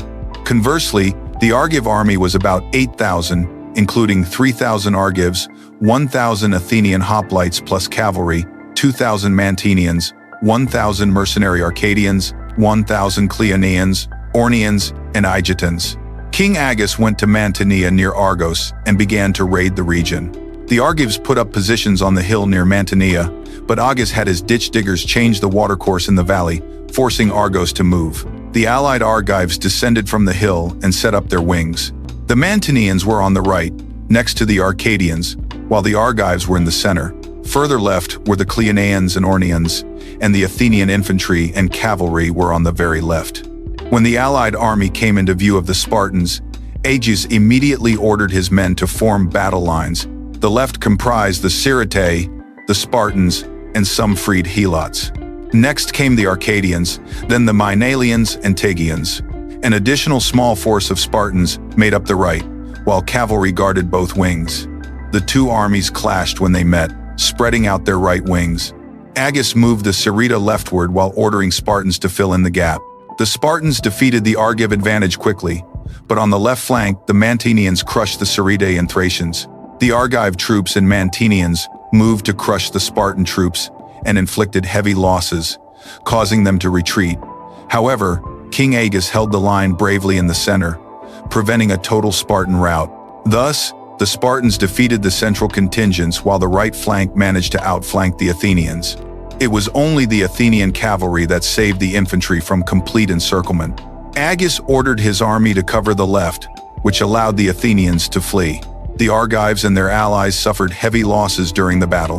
The Argives lost 700 men, the Mantineans 200, and the Athenians and Aeginetans 200, including their two generals Laches and Nicostratos. Spartan losses were rather lower, at just over 300. They chased the Athenians from Epidaurus only after getting a truce with Argos. In the following year, the Argives made peace with Sparta, ending their attempt to dominate the Peloponnese. With Argos gone, the rest of the anti-Spartan alliance collapsed. Despite facing each other on the battlefield, Sparta and Athens were still officially at peace, with no terms of the Peace of Nicias being breached. After the Battle of Mantinea, the peace which endured between Athens and Sparta was more strained than ever, and the inner politics of both cities were tense. In Athens, Nicias and Alcibiades both narrowly avoided ostracism, a form of exile. After sidestepping his potential banishment, Nicias focused on launching expeditions into Chalcidice to retake lands seized by the Spartan general Brasidas years prior. In Sparta, King Agis continued his skillful military management. Not 1 year after the Battle of Mantinea, Argos rebelled once more. With help from Alcibiades, the Argives evicted their oligarchs and tried to establish a democracy, which naturally would be pro-Athens. In response, Agis dashed to Argos once more. He did not take the city, but destroyed Argos's long walls, which linked the city to its port. He then took the hill of Hesioe, where an homonymous town was situated, and executed all of its male population. Sometime afterwards, the Spartans settled the Argive oligarchs in their offshore paradise of Ornae, a hilly town they conquered in 417 before the Common Era.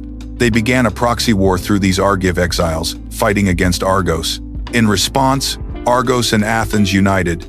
With 40 triremes and 1,200 hoplites, they besieged the city of Ornae, taking it after a fierce siege, in which the Argive exiles within were either executed or expelled. As 416 before the Common Era came to the fore, polarization in Athens continued, with both pro-war and pro-peace generals being re-elected. By now, Athens had replenished its finances and was eager to try to expand its interests. A border region between the two leagues, the island of Melos, was fated by the Olympians and the Three Fates as the victim of Athens's wrath.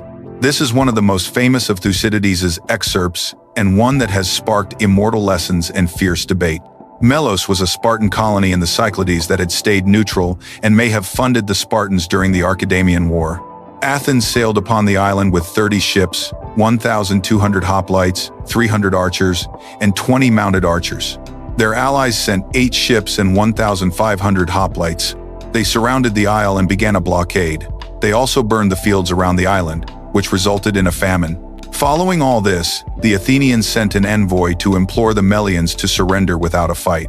Here we see the infamous Melian dialogue unfold.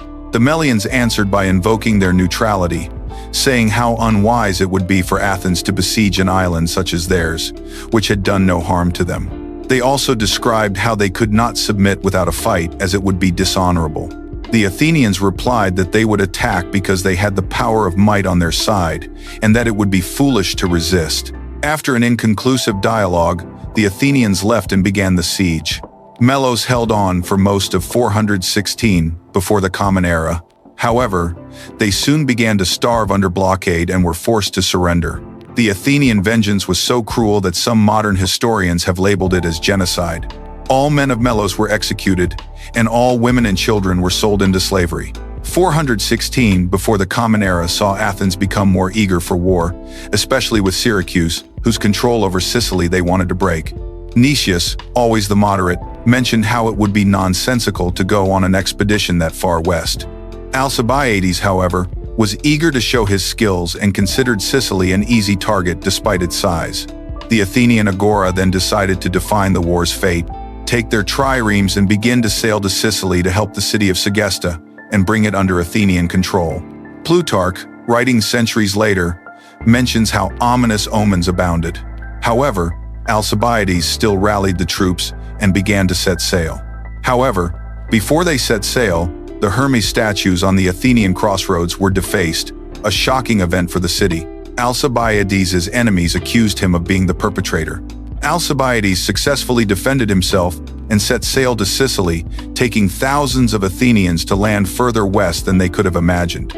However, the Hermes scandal would continue to haunt him, and the Sicilian Expedition would prove to be a turning point for the Peloponnesian War, despite not involving Sparta directly.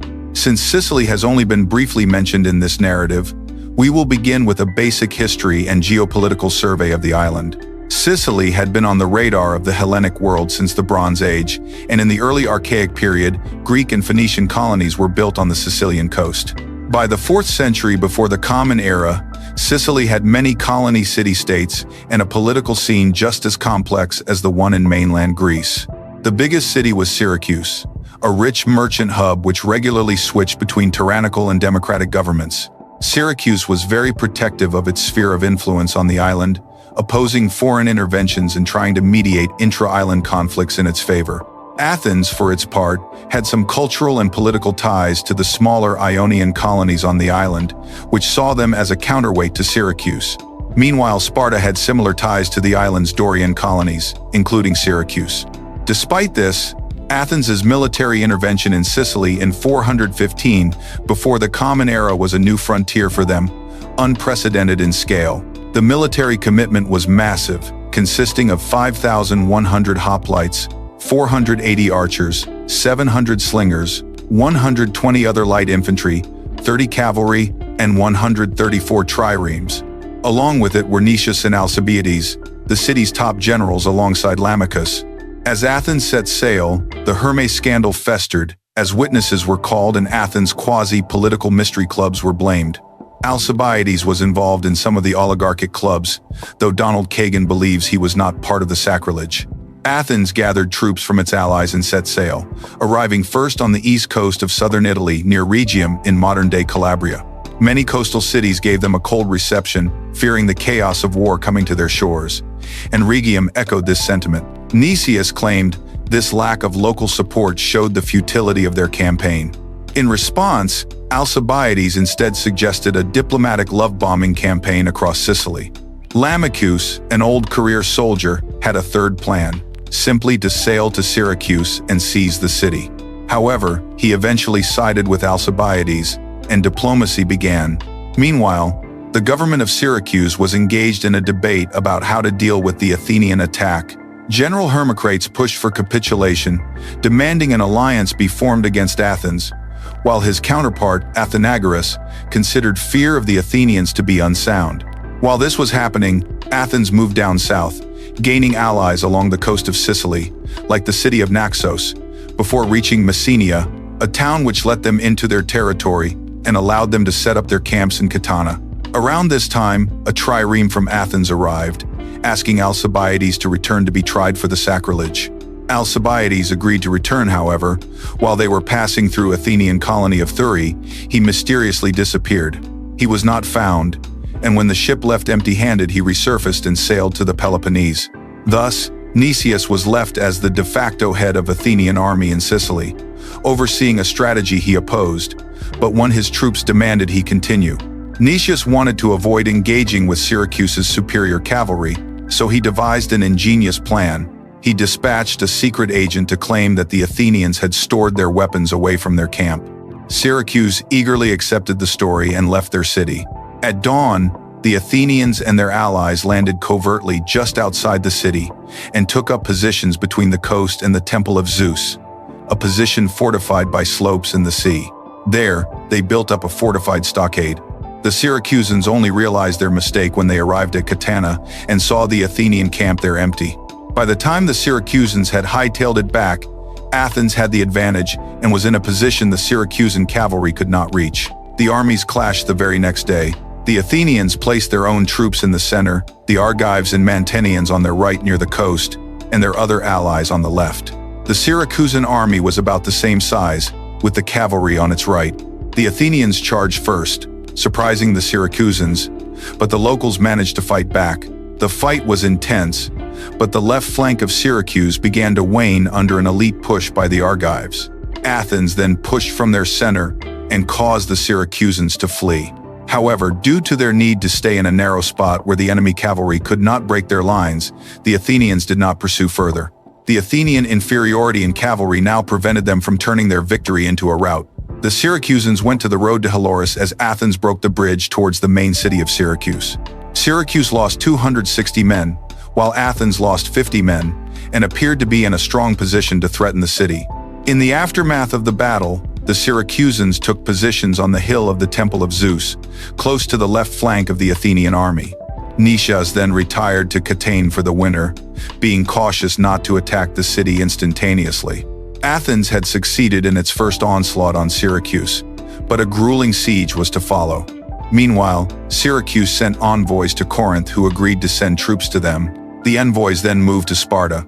Simultaneously, Alcibiades had arrived in Sparta and was terrifying them with supposed Athenian plans to take over Sicily and Carthage to forge a so-called United States of Force. Sparta sent a Mothax, or half-Spartan, half-Helot called Gylippus, to lead a relief force to Sicily. All told, the reinforcements headed Syracuse's way included 5,000 to 6,000 hoplites, 1,200 cavalry, and 100 triremes, on top of Gylippus's force of 700 armed sailors, 1,000 hoplites, 1,000 indigenous Sicel warriors, and 100 cavalry. In the spring of 414 before the Common Era, Athens began the siege.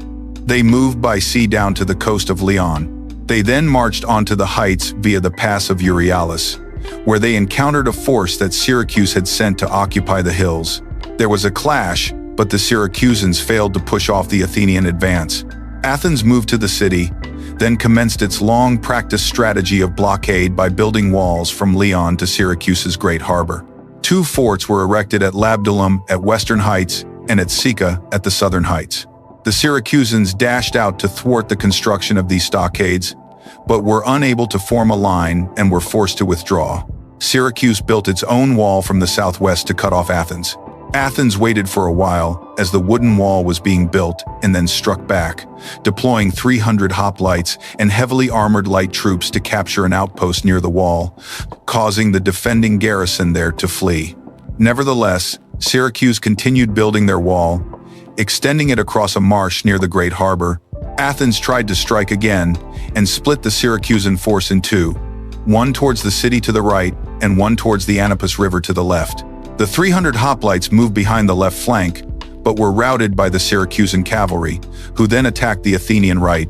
Both wings were routed, and old man Lamachus was killed in the battle. Syracuse only retreated when the main bulk of the Athenian army arrived. Syracusan troops who had previously fled resurfaced from the city and formed up. While engaging the Athenians, others went and destroyed a large part of the Athenian walls.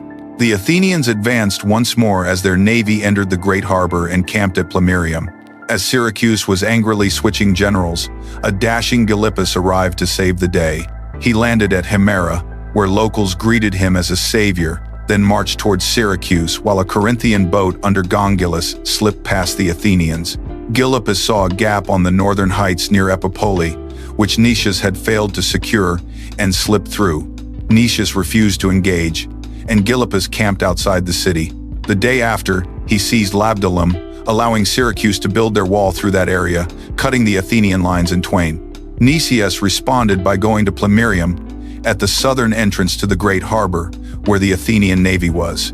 Athens managed to fight and defeat Gylippus in the northern heights. Using this as a distraction, Gylippus engaged in a battle away from the walls. He used Syracusan cavalry and javelin throwers to rout the Athenian left flank. He then extended his own wall, stopping Athens from blockading. Athens began to lose morale, as more ships were able to break the blockade. Gylippus left to collect more allies in Sicily, and Syracuse sent envoys for more reinforcements. Nicias asked for more help from Athens, who sent another army under Eurymedon and Demosthenes of Pylos fame. By the spring of 413 before the Common Era, the Peloponnesian relief force included 2,000 hoplites, while the Sicilian relief force had 2,300 soldiers. Athens received 250 Athenian cavalry, 30 mounted archers, 400 Sicilian mercenary cavalry, 5,000 hoplites, and 73 triremes. Gylippus asked Syracuse to attack the Athenian navy, but they failed miserably as their own navy split into 35 triremes from the great harbor and 45 from the small harbor to the east. Athens deployed 25 ships to confront the former and 35 ships to the latter. At first, both Athenian forces were forced to retreat into the harbor, but the undisciplined Syracusans were destroyed in an ill-advised pursuit into that bottleneck. On land, the distraction of the naval battle allowed Gylippus to take the 3 forts at Plemmyrium.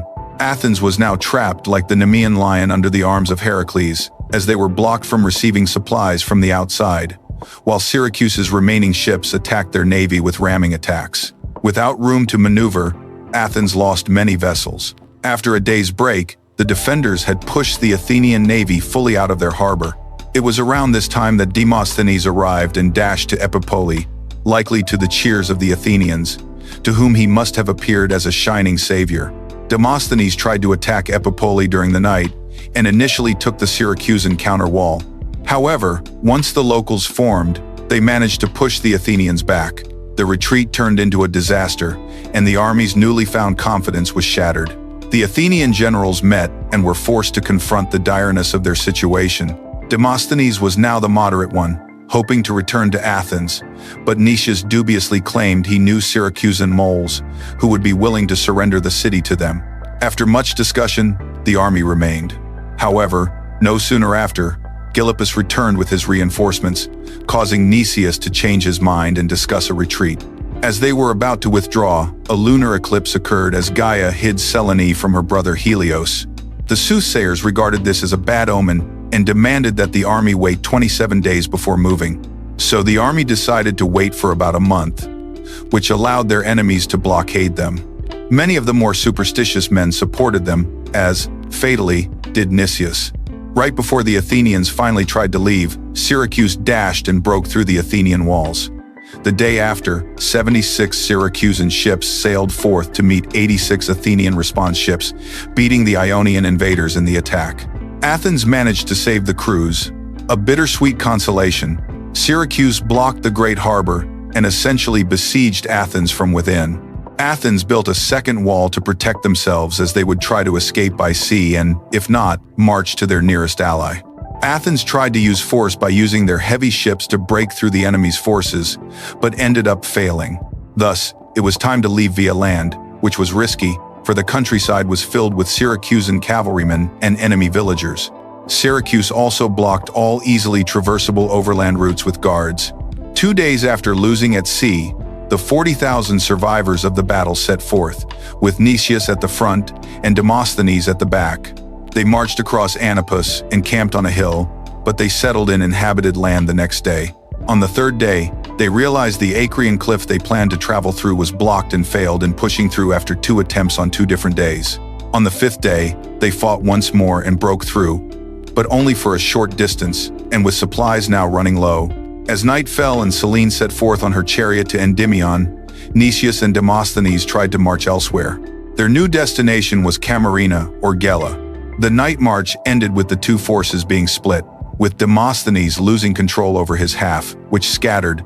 The next day, he was caught by the Syracusans, who surrounded his force and carpet-bombed them with javelins until Demosthenes surrendered with his 6,000 survivors. Nicias and his troops reached the river Erineus and took up a position on high ground. Syracuse eventually caught up with them, and then Nicias realized everyone else had surrendered. Nicias tried to bribe his way out, but the Syracusans bombarded them with javelins for an entire day. A night escape was planned, but that plan was discovered and foiled. The day after, the Athenians continued to the river Asinaris, where they were attacked while trying to drink water. Nicias tried to surrender to Gylippus, but the Syracusans continued their massacre. The few survivors were captured. Nicias and Demosthenes, the moderate and the radical, ended up being executed. Most of the few survivors would not see their homes again. They would be placed in a quarry, where they would be forced into manual labor under horrible conditions. As the sun set on that fateful day, Athens's pride was crushed, and its expeditionary force was destroyed. We can imagine the ghost of Orpheus playing a ballad to a weeping Athena herself, who was a patron goddess of both cities. We can also imagine a Syracusan and an Athenian mother crying before the hecatombs of their sons, cursing the ones who brought them to this spot. Like many powers before and since, they overcommitted and were blinded by their imperial goals, and thus ended up with a massive loss. Speaking of this campaign, Thucydides had this to say: "The greatest action of all those that took place during the war, and, so it seems to me, at least, the greatest of any which we know to have happened to any of the Greeks. It was the most glorious for those who won, and the most disastrous for those who were defeated. However, the war was not over. The second phase of the war was yet to begin, and the political turmoil in Athens would be boiling. The conflict will return to all parts of Greece, from the Hellespont to the islands of Crete. In the east, in the land of Ahuras and Yazatas, the King of Kings was considering entering the geopolitical game, and we have yet to see what will become of Alcibiades. While we ponder what will happen and process through the massive chaos of the campaign, it is good to consider how war affects those who enter its jaws. The greatest distillation of this comes from a friend of Pericles and a predecessor in the art of history to Thucydides, Herodotus of Halicarnassus, who reminds us that no one should be so foolish to prefer war to peace, in which instead of sons burying their fathers, fathers bury their sons. As the triremes from her Sicilian expedition were set alight upon the Mediterranean Sea, Athens was utterly ruined. Thousands of Athens' working and fighting-age population had been lost in that doomed campaign, and her people were furious at the pro-war politicians who had brought this disaster upon their city. During the war, the arch-traitor Alcibiades had advised Sparta to take over Delian in Attica and set up fortifications to starve the population. As a result of this, the silver mines and fertile agrarian hinterlands of Athens diminished in revenue due to the Spartan fortifications limiting access. On the pan-Hellenic stage, Athens was weaker than ever, and her control over her allies and vassals had never been so feeble. Meanwhile, Sparta had been buoyed by Athens' humbling, and its pro-war faction was gaining in popularity and power. However, as weakened as Athens was, it was still the dominant naval power in the Aegean Sea, with even Sparta's new allies in Syracuse not being enough to tip the balance in that theater of the arms race. To compensate for this critical shortcoming, Sparta swallowed its pride and asked for financial assistance from someone they normally despised. Achaemenid Persia, the king of kings, probably no longer aspired to conquer all of Hellas as his predecessor Xerxes had 2 generations earlier. However, he still hoped that by destabilizing Athens, the Achaemenids would gain access to the crucial shipping lane of the Hellespont. Thus, Sparta and Persia were a match made in Ahura Mazda and Zeus's heaven, as Persia could provide monetary support. According to Thucydides, the second phase of the war began the same way the first one did, with preemptive escalations on both sides. King Aegus set forth to found a Spartan colony at Heraclea, where he could build a strategic location for controlling trade and supplies from the north. In addition, several rebellious cities under Athenian hegemony sent delegations to seek assistance against their Ionian overlord. Alcibiades advised the Spartans to slowly build alliances with the island allies of Athens, such as Chios, which they did. He himself, having come under pressure due to allegations of having a child with the wife of King Pleistoanax, proposed an alliance with a local satrap in Ionia called Tissaphernes to have a base away from Sparta and escape. This proved to be a fruitful partnership, for when Miletus was against Athens, Tissaphernes stepped in as negotiator. Athens responded by sending ships and establishing a base of operations in the territory that revolted. Meanwhile, Alcibiades grew increasingly afraid of losing his privileged position in Sparta, as King Aegus became impatient with his presence. These tensions came to a head when the Spartan general Astolachus was ordered to kill Alcibiades, prompting the turncoat to flee to Tissaphernes, who was growing anxious due to the Spartan rejection of the treaty. Alcibiades then extended an olive branch to the top brass of his erstwhile homeland, initiating talks with the Athenian upper classes, who had grown distrustful of their city's democratic institutions. To win the Athenian oligarchs over to his side, Alcibiades promised to bring them money from Persia, funds which the economically starved Athenians required. Alcibiades' envoys spread the news and made the arrival of Persian gold a done deal. The Athenian troops at Samos seemed intrigued by the idea, as were some of the generals. Alcibiades intended to engender enough support to initiate a double coup at Athens and Samos. Some generals like Thrasybulus were avowed Democrats, but despite this, they saw Alcibiades as a possible solution to Athenian chronic political instability. Others, like Phrynichus, were not keen on him returning and maintained that Persia did not have Athenian interests at heart. Despite his concerns, he could not stop Alcibiades from setting his plans into motion. On the 14th day of the Attic month of Thargelion, June the 9th, 411 before the Common Era, the conspirators seized the reality of power. In Samos, the local insurrection was put down, but in Athens, the coup was successful, and the tyranny of the 400 was established, a faction which almost immediately fractured internally, splitting into moderate and extremist factions.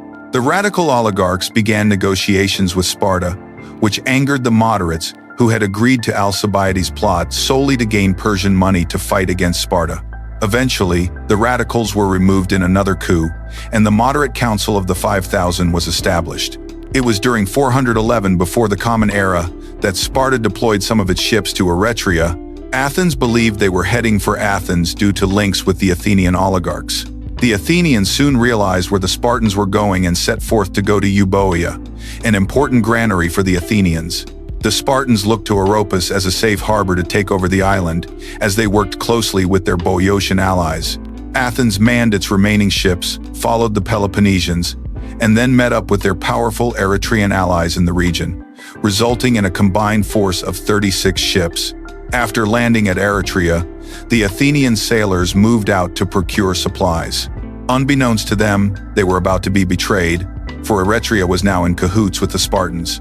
In a ploy to sabotage their Athenian allies, the Eretrians had arranged for the empty market that the Athenians would shop from, so they had to go outside the city to acquire provisions. Then, the Spartans intervened after a signal was set. Agasandridas, the Spartan commander, immediately sailed to the city to engage the Athenians at sea. The Athenians dashed to their ships and weighed anchor.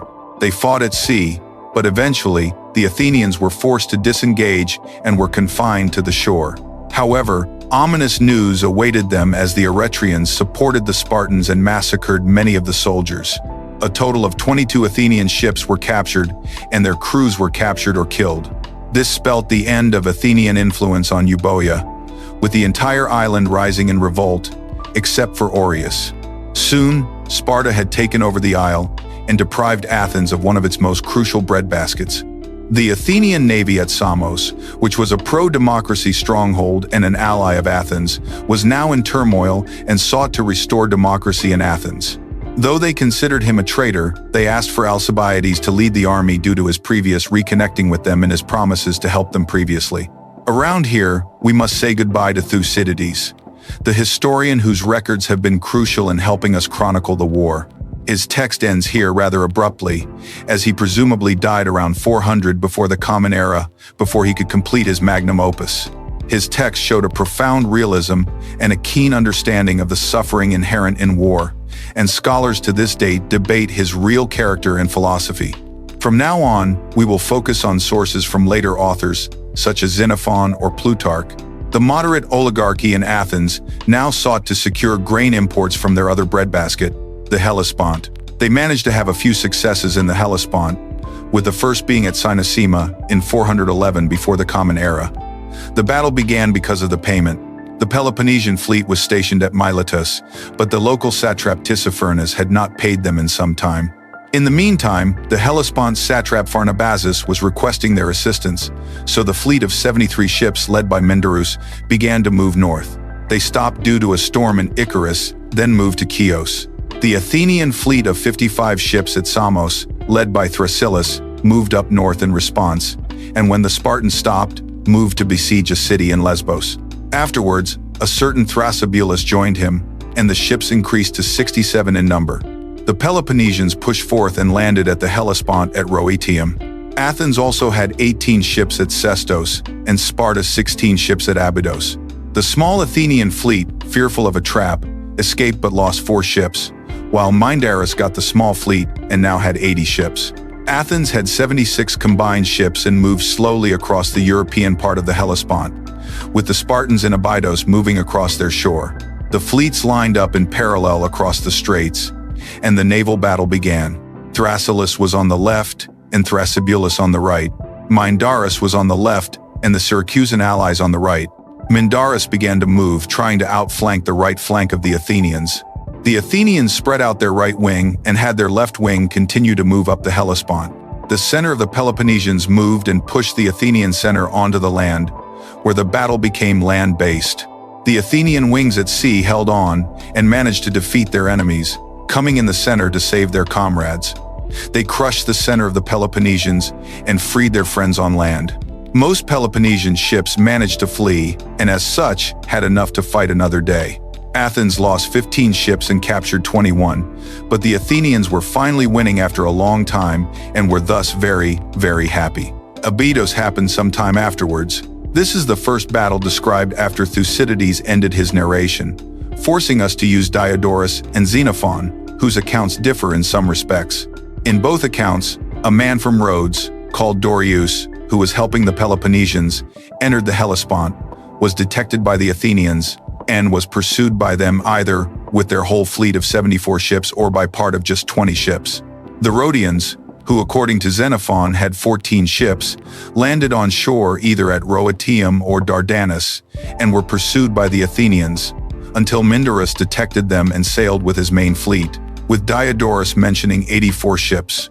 A battle ensued, but the Peloponnesians were pushed onto the shore, only saved thanks to Pharnabazus's timely intervention. Thrasybulus had the right wing of the Athenians, opposite Mindarus, and Thrasyllus the left, opposite the Syracusans. The battle took a long time, from morning until the afternoon, according to Xenophon. Then, Alcibiades arrived with either 18 or 20 ships, and the Peloponnesians fled back to Abydos. Diodorus claims that the Athenians captured 10 ships but were stopped by a storm, and by the time they reached the Peloponnesians, they had fled ashore, and they could not capture more ships. Xenophon does not mention a storm, but says that during the land-based battle, the Athenians did capture 30 ships as well as their previously captured ships. As such, the battle was a major Athenian victory. However, even after winning victories in Cynossema and Abydos in 411 before the Common Era, they continued to have issues securing total control of the region. Persia's navy was providing Sparta with assistance in blockading the Hellespont. The Persian satrap Pharnabazus controlled a significant cavalry force, which would become important in the land section of the battle, while the Spartan admiral Mindarus assembled a fleet of ships drawn from the entire Peloponnesian League. Diodorus Siculus claims this united force comprised 80 ships, while Xenophon more conservatively claims it was around 60. The Athenian fleet, united under Alcibiades, was of similar strength, composed of 86 triremes. To avoid being locked inside the Hellespont, the Athenians moved into the Aegean and positioned themselves north of Gallipoli.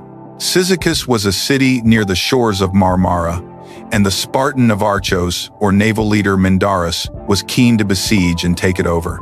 The Persian satrap Pharnabazus joined him with his cavalry, and they quickly forced the city into surrender. When the Athenians reached Hellespont, they hid in the city of Abydos to hide their true arsenal from the enemy. The initial plans of Athens are described quite differently by Xenophon and Diodorus Siculus.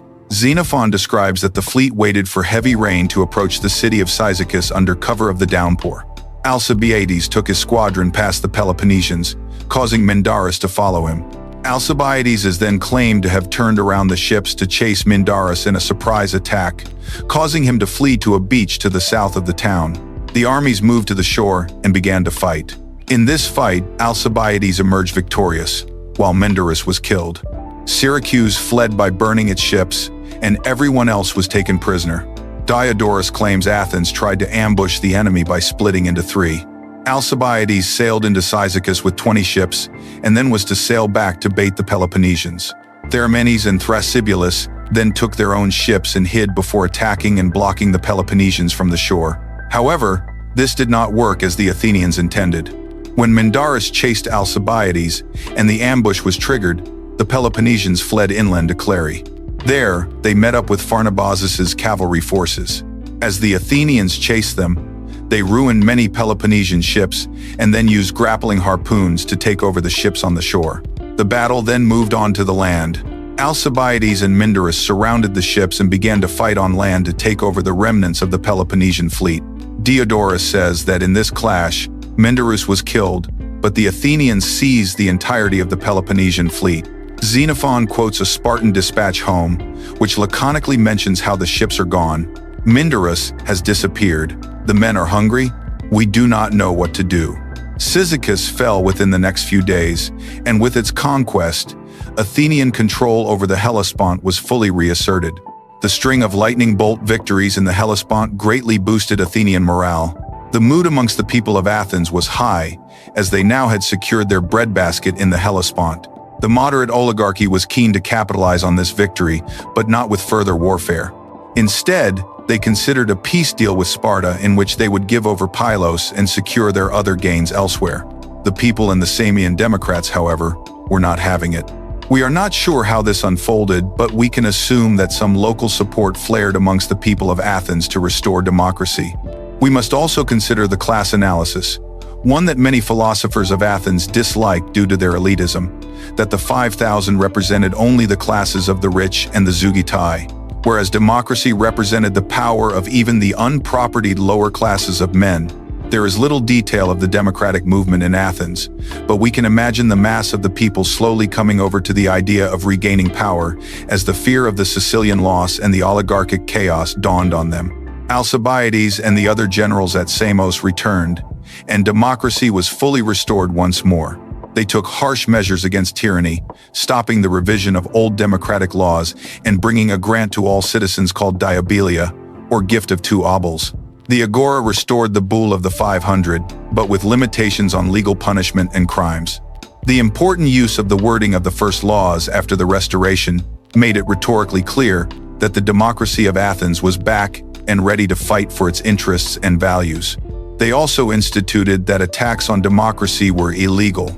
Athens had bounced back from a disastrous campaign and economic and political chaos. The war, however, was not over yet. The Peloponnesian League was still out there, and the Athenian Empire was now trying to hold on to its newfound gains. Persia was now fully engaged in the war through Sparta as an ally and a proxy. The Peloponnesian War's second phase was now fully underway, and Athenian generals like Alcibiades were ready to continue the war. In a resurgent democracy, the old factional actors were at it again, including Alcibiades. Seen as a traitor by many, he was eager to regain the power and favor he had once held in the city through military successes. Militarily, Athens concentrated efforts on the Hellespont, where they were trying to assume complete control of the region and push out Spartan and Persian influence. In 410 before the Common Era, they built their navy again and began preparing for the war in those narrow straits. Meanwhile, Sparta tried to break through to allied cities like Chalcedon, but Athenian patrols destroyed these expeditions. Athens' vice over the Hellespont was secured when they entered into diplomatic negotiations with Sparta's ally, the Shahanshah of the Achaemenids, and managed to secure a deal with Pharnabazus to maintain control of Chalcedon. Things were not looking good for Sparta, but as fortune would have it, court intrigue in Persia would soon turn the tides back in their favor.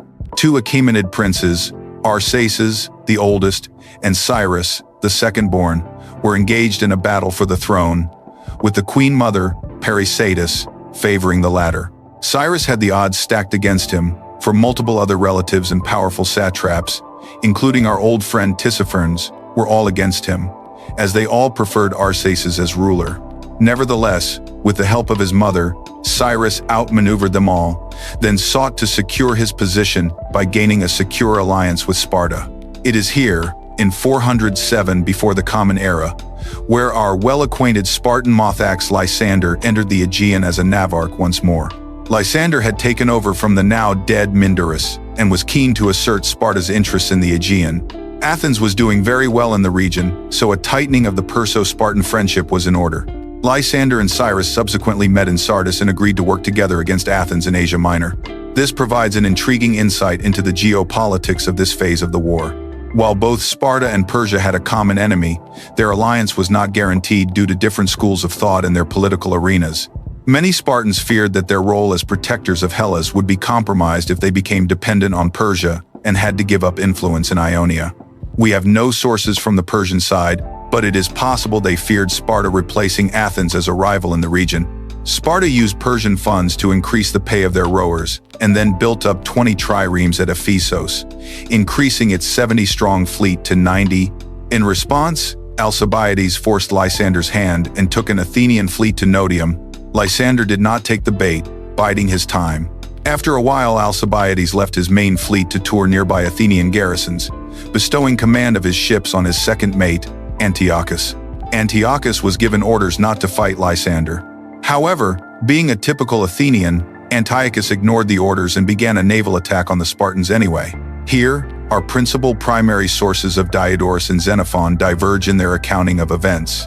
Diodorus says Antiochus took 10 ships straight to Ephesos, causing Lysander to take out his force, one-shot KO Antiochus's ship, and then begin a chase of screaming Athenian sailors back to Notium.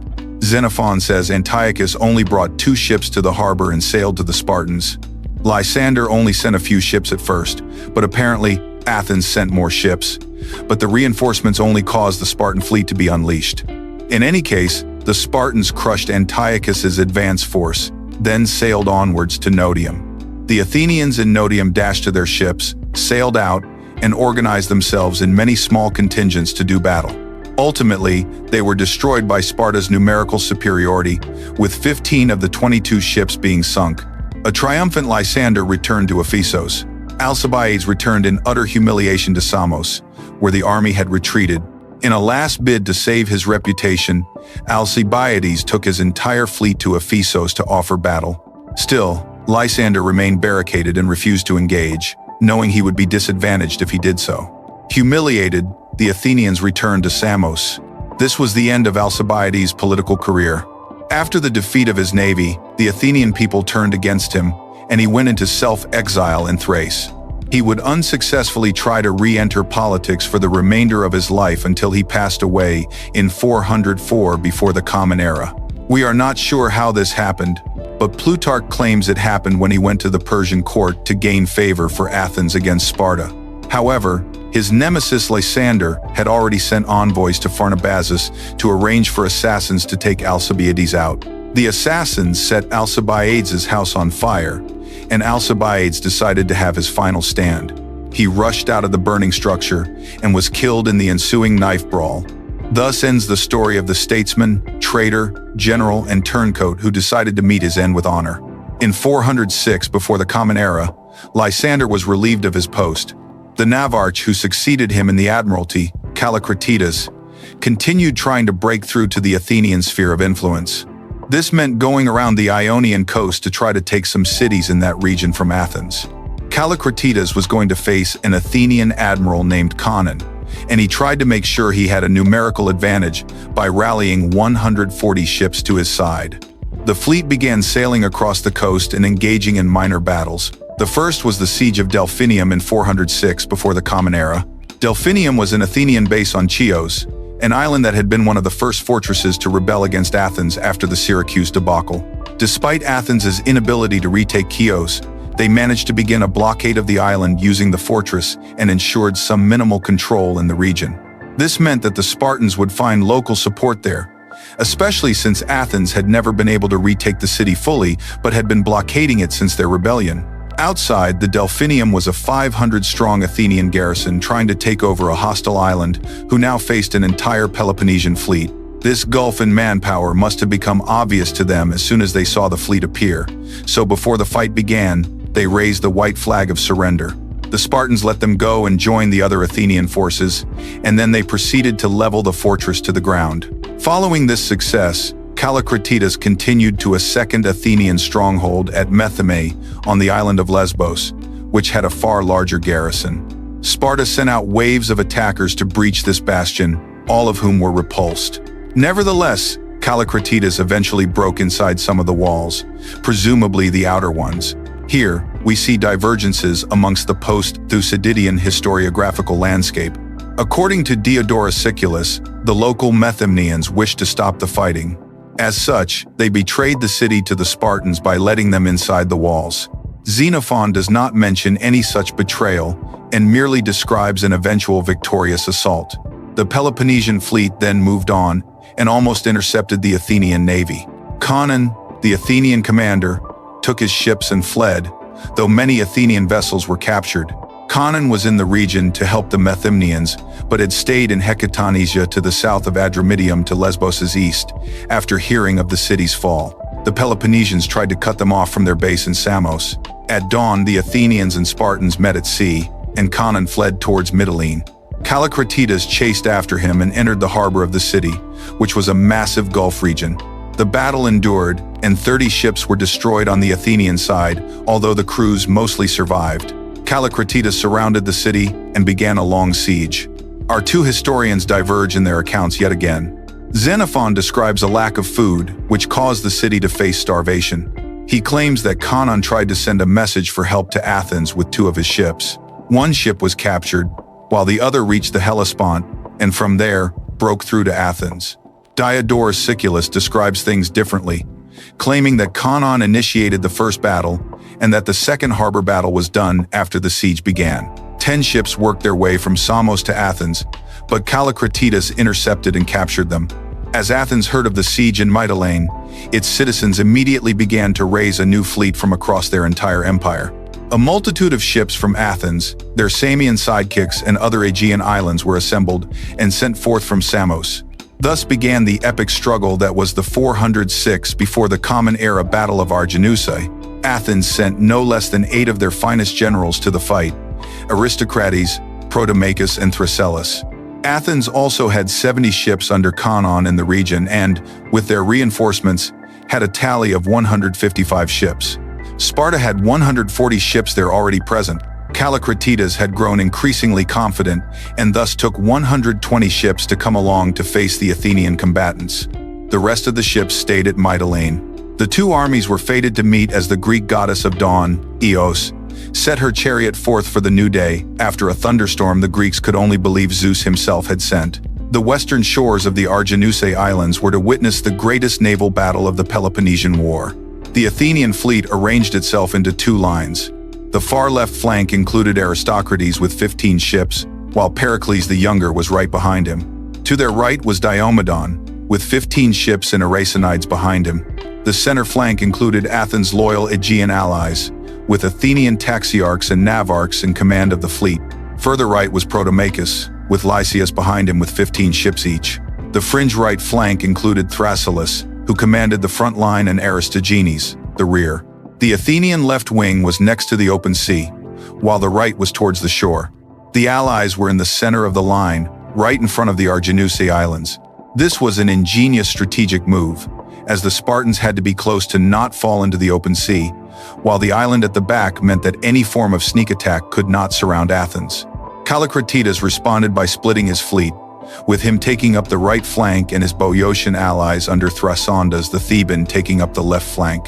The Spartan admiral was outnumbered this time and felt Sparta was growing increasingly dependent on Persia. Thus, he decided to initiate the fight in order to gain a short-term victory that would gain the advantage without Persian help, and the ships clashed on the shores of Arginusae. The ships rammed into each other while the waves of Poseidon clashed and churned against the island's shores. The Athenians opened up their ships as they advanced, taking full control of the naval landscape, with the back flanks covering any gaps to stop the Spartans from passing between and surrounding them. Despite the numerical advantage, it was not an easy victory for the Athenians, as both of our sources mention that the battle lasted for a very long time. Having made his choice, Callicratidas met his end on that fateful day, though our sources differ on how this happens. We know that he took his ship and rammed into the Athenians. According to Xenophon, he fell off the ship during the ramming and died, while Diodorus claims he got entangled with the ships of Pericles the Younger and fell while fighting. Whatever the case, Callicratidas died fighting his enemies for the glory of his alliance. It had been said that before the battle, his allies told him that it would be difficult for them to win, so they had to forestall the fight. He is thought to have replied like King Leonidas or Hector of the Trojans by saying, "If I die in combat, Sparta will suffer no ill. If I surrender, Sparta will endure great shame." Eventually, one of the Spartan flanks also broke, signaling the beginning of the end, though both our main sources disagree on whether it was the right or left flank.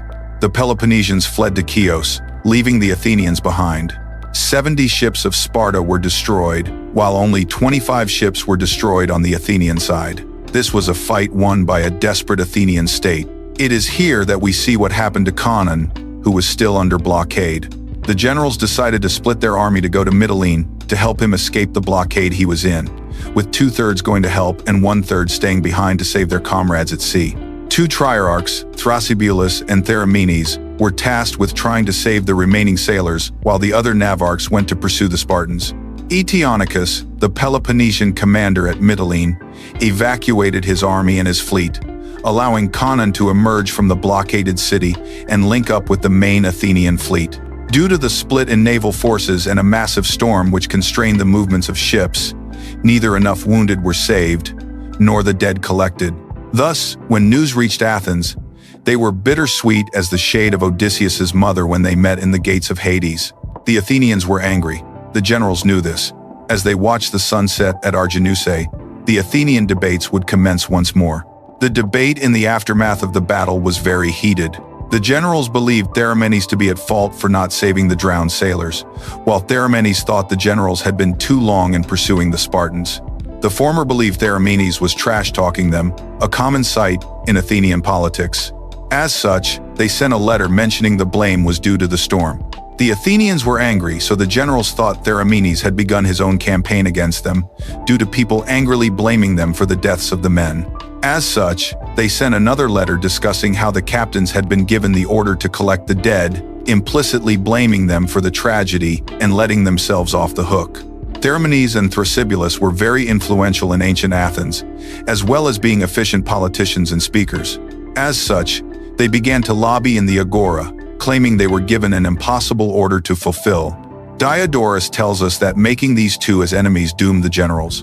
Iracinides was imprisoned, while two others, Aristogenes and Protomachus, felt that it would be a biased trial against them and had deserted before arriving.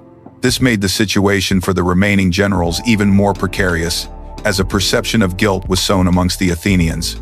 There was a heated debate, with many discussing the pros and cons of their guilt. The trial's emotional high stakes were harrowing, and thus, the trial was hasty and without the usual recourse to the law that Athens was known for.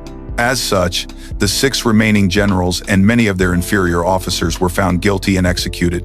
Many Athenians later realized their erroneous procedures and the cruelty of the punishment they inflicted upon the generals and came to regret it. Sparta also offered peace on the status quo's terms, knowing full well that Lysander, who was very powerful and eager to regain command and was both bold and without moral qualms, was bound to try to regain power. Athens ended up refusing, as many politicians, including a man called Cleophon, thought that they could win complete supremacy over the Aegean. This was when the 3 fates decided the fate of the war. Lysander was bound to return, and Sparta was still in an alliance with Persia. As such, the war was bound to continue. We are approaching the war's final 2 years, which will be decisive in their geopolitical effects upon Hellas. The 2 alliances will settle their scores on multiple fronts on land and sea. In addition, the Athenians will finally have to face the Spartans on their soil and defend. The clashes will be mighty, and the stakes will be high. And only the Olympians know who will go to Elysium and who to Tartarus. Despite the Athenian victory at Arginusae, the once mighty democracy was short of money and had lost many of its best generals. Sparta was considering how best to move forward after their loss at Arginusae and their Athenian foes' rejection of their proposed peace deal after the fact. As such, it was imperative to them to work with Persia once more, whose King of Kings had by now come to see the Peloponnesian conflict as a proxy war against the pesky meddlers of Athens, who were trying to seize control of Ionia and the Hellespont from them.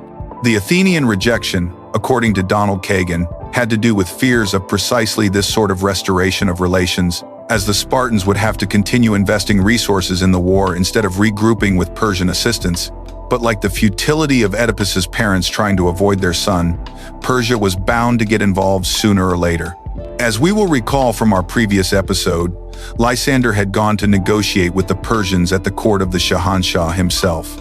He had also been in talks with many of the Peloponnesian League's member states, many of whom were Ionian cities terrified of an Athenian raid on their home turf. Driven by this fear, the Peloponnesian League cities called for a meeting in which their Spartan ringleaders could be persuaded to assist them. At this Congress, which was held in Ephesus, both the Peloponnesian allies and the Persians requested Lysander to resume his role as Naval Transport Supremo, or Navarch for short. Lysander prepared a new fleet of 35 ships, and in 406 or 405 before the Common Era, he set out from the Peloponnese to his very own Garden of the Hesperides, Ephesos. Provided with a large sum of Persian money worthy of Midas's golden touch itself, Lysander had the funds necessary to begin a process of rearmament of the Peloponnesian fleet.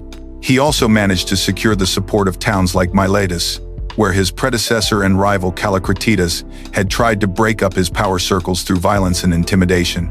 Lysander then moved to Caria, which had sided with Athens in 412 before the Common Era, and summarily captured it, killing its men and selling its women as slaves. He then set his sights on the strategic chokehold that everyone had been fighting over for years now, the Hellespont. In these narrow passes, where the clashing rocks failed to stop the Argonauts on their journey to Colchis, the fate of the Hellenic city-states would be decided. The Athenians had spent part of the year improving their navy and had decided to set up a base in the Hellespont. Alcibiades, who was exiled there and was still alive for the time being, had come down to observe it and declare its fortifications were inadequate. He claimed land troops were important in this situation, which previous battles in the Hellespont had clarified. In addition, he claimed that Athens would be better off setting up a base at Sestos and using help from Thracian kings nearby. Lysander had taken the city after a storm and was now situated there. However, Conon, Philocles, and Adeimantus, who were the Athenian generals in command at the Hellespont, rejected his offer, as they saw it as impractical and preferred to be close to Lysander to potential reinforcements. Meanwhile, Lysander, alongside his Spartan supporter Arachus, had managed to rebuild his army and navy to its most formidable size and shape yet, with a total of 170 ships. However, his enemies had an equally formidable force, for Athens possessed 180 ships with around 36,000 men. Initially, the Athenians set out from Aegospotamoi and went outside Lampsacus. There, they formed a line of ships ready to face the mighty Lysander. However, much like Odysseus avoiding the gaze of Polyphemus, the Spartans refused to come out and fight. Growing bored of the wait, the Athenians pulled back. The pattern of going to the site and waiting in vain for Lysander's counterstrike repeated for days as Lysander carefully gathered intelligence with his fast reconnaissance ships. The Delian League eventually became more and more careless. As it did, Lysander took advantage and performed his decisive masterstroke. However, our sources differ on how this came to be. Diodorus claims that the Athenian generals rotated daily on who would go and try to lure out Lysander. On the fifth day, the general in charge, Pericles, went out with 30 triremes but decided this was not enough. As such, he sent a call back to base for the rest of the ships to follow him, thus splitting the squadron that was meant to attack Lysander. We are not sure of the reasoning behind this move, although it has been speculated that it could have been a diversionary tactic or a plan to lure the Spartans to Sestos and defeat them. Whatever the case, Lysander got wind of this through some deserters and immediately set out to face the divided fleet, taking each squadron one by one. He first came across Philocles' flagship, and the triremes clashed. This was a quick victory for the Spartan Mothax, who then allegedly moved forward towards the European shores of the Hellespont. He met the Athenians there, who were unprepared, and set his ships on them. In Xenophon's account, Athens was in a precarious situation as they had to travel far and wide to procure supplies. As such, on that fifth day, Lysander's scouts saw the Athenians working to find food and saw a golden opportunity to strike. They raised a shield, like Perseus hunting the Medusa, and signaled the Peloponnesians to come. Here, our sources converge as the bloodbath initiated by Lysander begins. Athens sent some ships to stall the Spartan, but he pushed through them. He then ordered his forces to secure the ships which were on shore, and managed to capture most of them. These ships excluded Canons, who took 9 Spartan vessels as the carnage began and escaped. Soon, the troops also landed and began to hunt down the Athenians. After years of being raided by Athens, the Peloponnesian allies set about their gruesome vengeance. 3,000 Athenians were massacred, except for a general, Adimantus, either because he was a traitor or because he was the most willing to negotiate with Sparta. As for the deserter Conon, he fled to Cyprus. Athens heard of the defeat when a trireme named the Pericles appeared in the harbor of Piraeus. The citizens knew what was to come and tried to prepare accordingly by raising arms and supplies for a siege. Deprived of a costly fleet and with the power of Sparta fast approaching, a siege of Athens was bound to occur.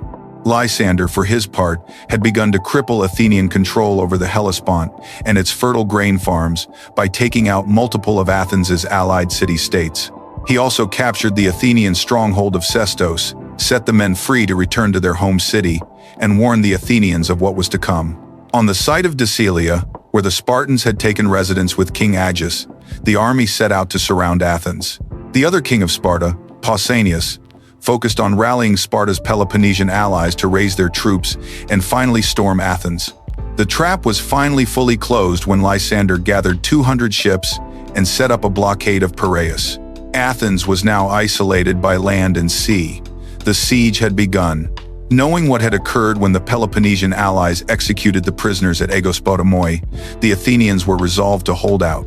However, time was not on their side, for soon, their supply stockpiles began to dwindle. The foot on their neck was lifted slightly when Pausanias left to return to the Peloponnese for unclear reasons, and Lysander left for Samos, where upstart Democrats were still on the loose. The latter left behind some ships which managed to maintain the blockade.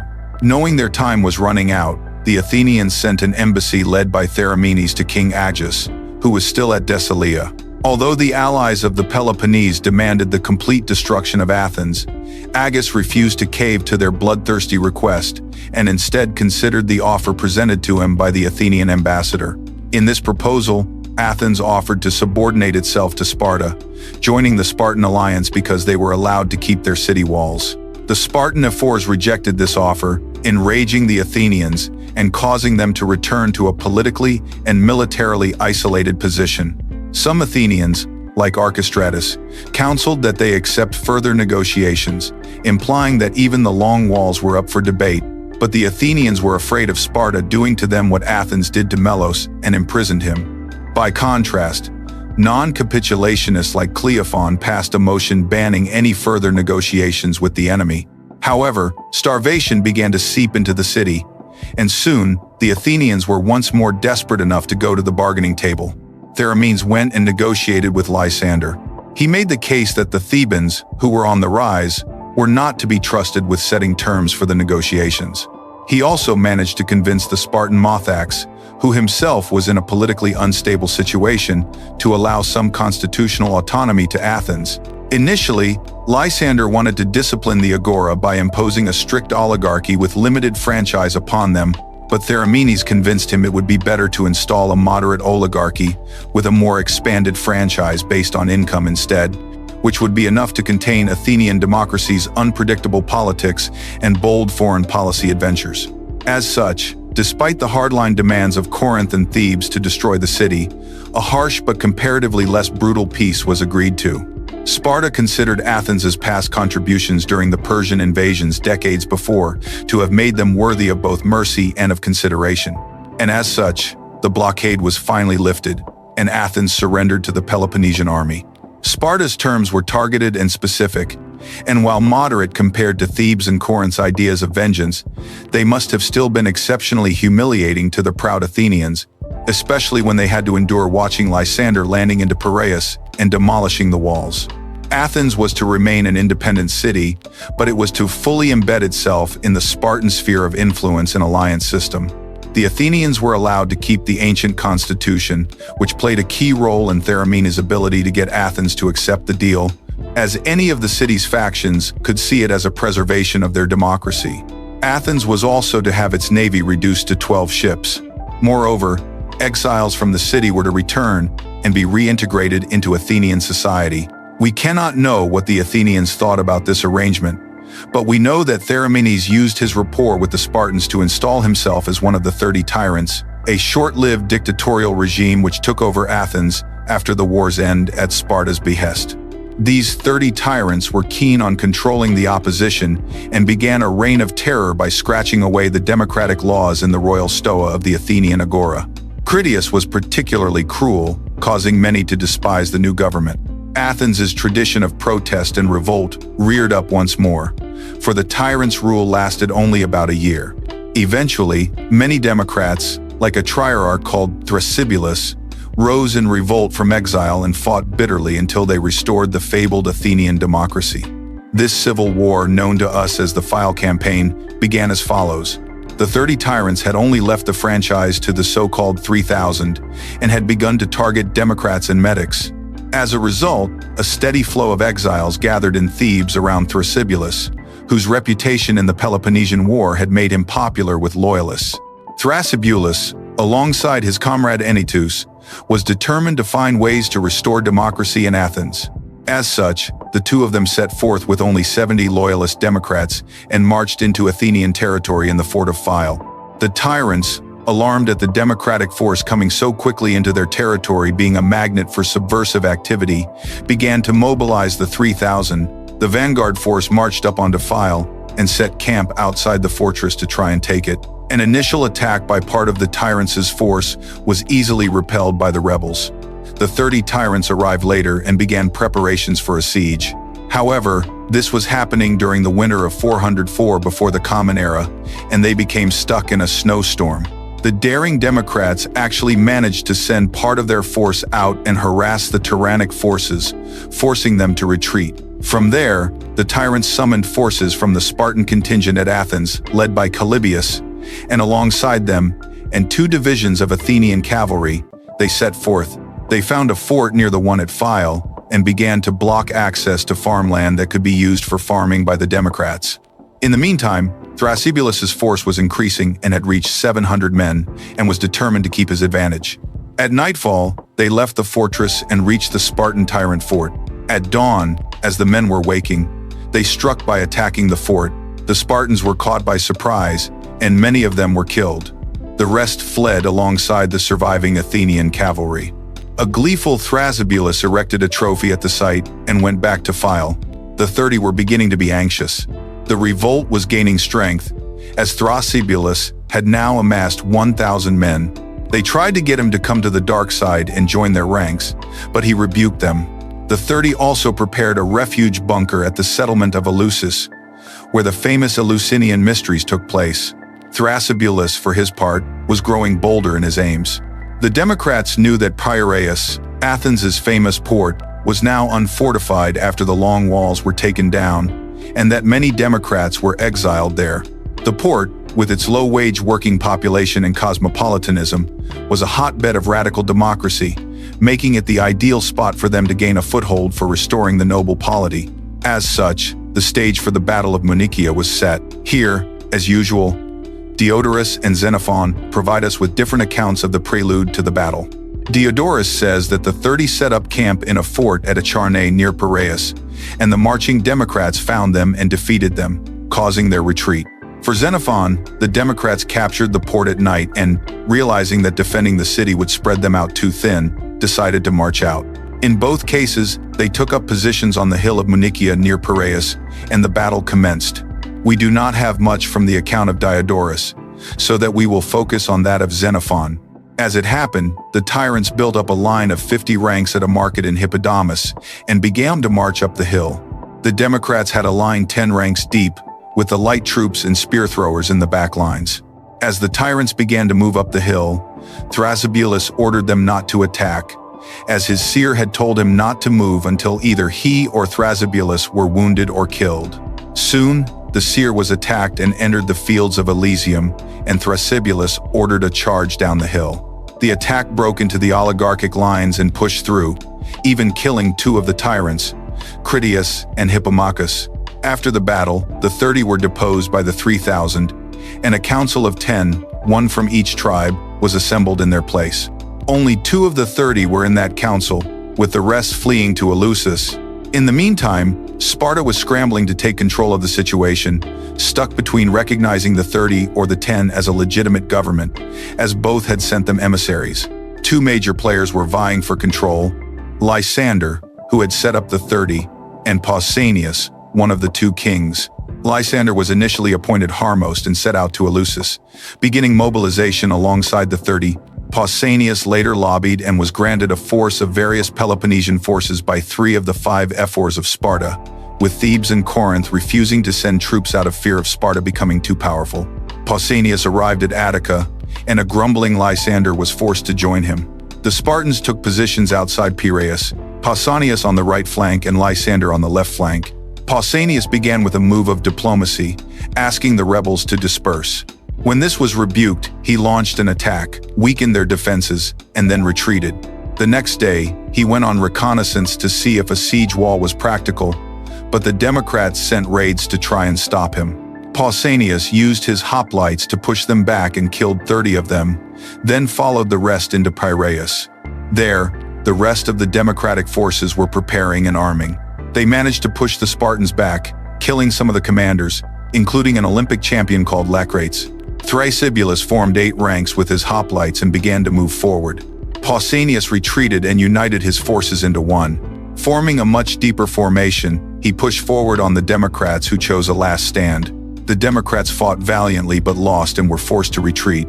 They had lost 150 men in total, while the Spartans only 13. Pausanias was a defensive man in terms of foreign policy, so he reached out once more with his offer of diplomacy. Both the 10 and the Democrats sent emissaries to Sparta, where a negotiated settlement was reached. Democracy would be restored, and a general pardon would be offered to all except the 30 tyrants and their most egregious collaborators.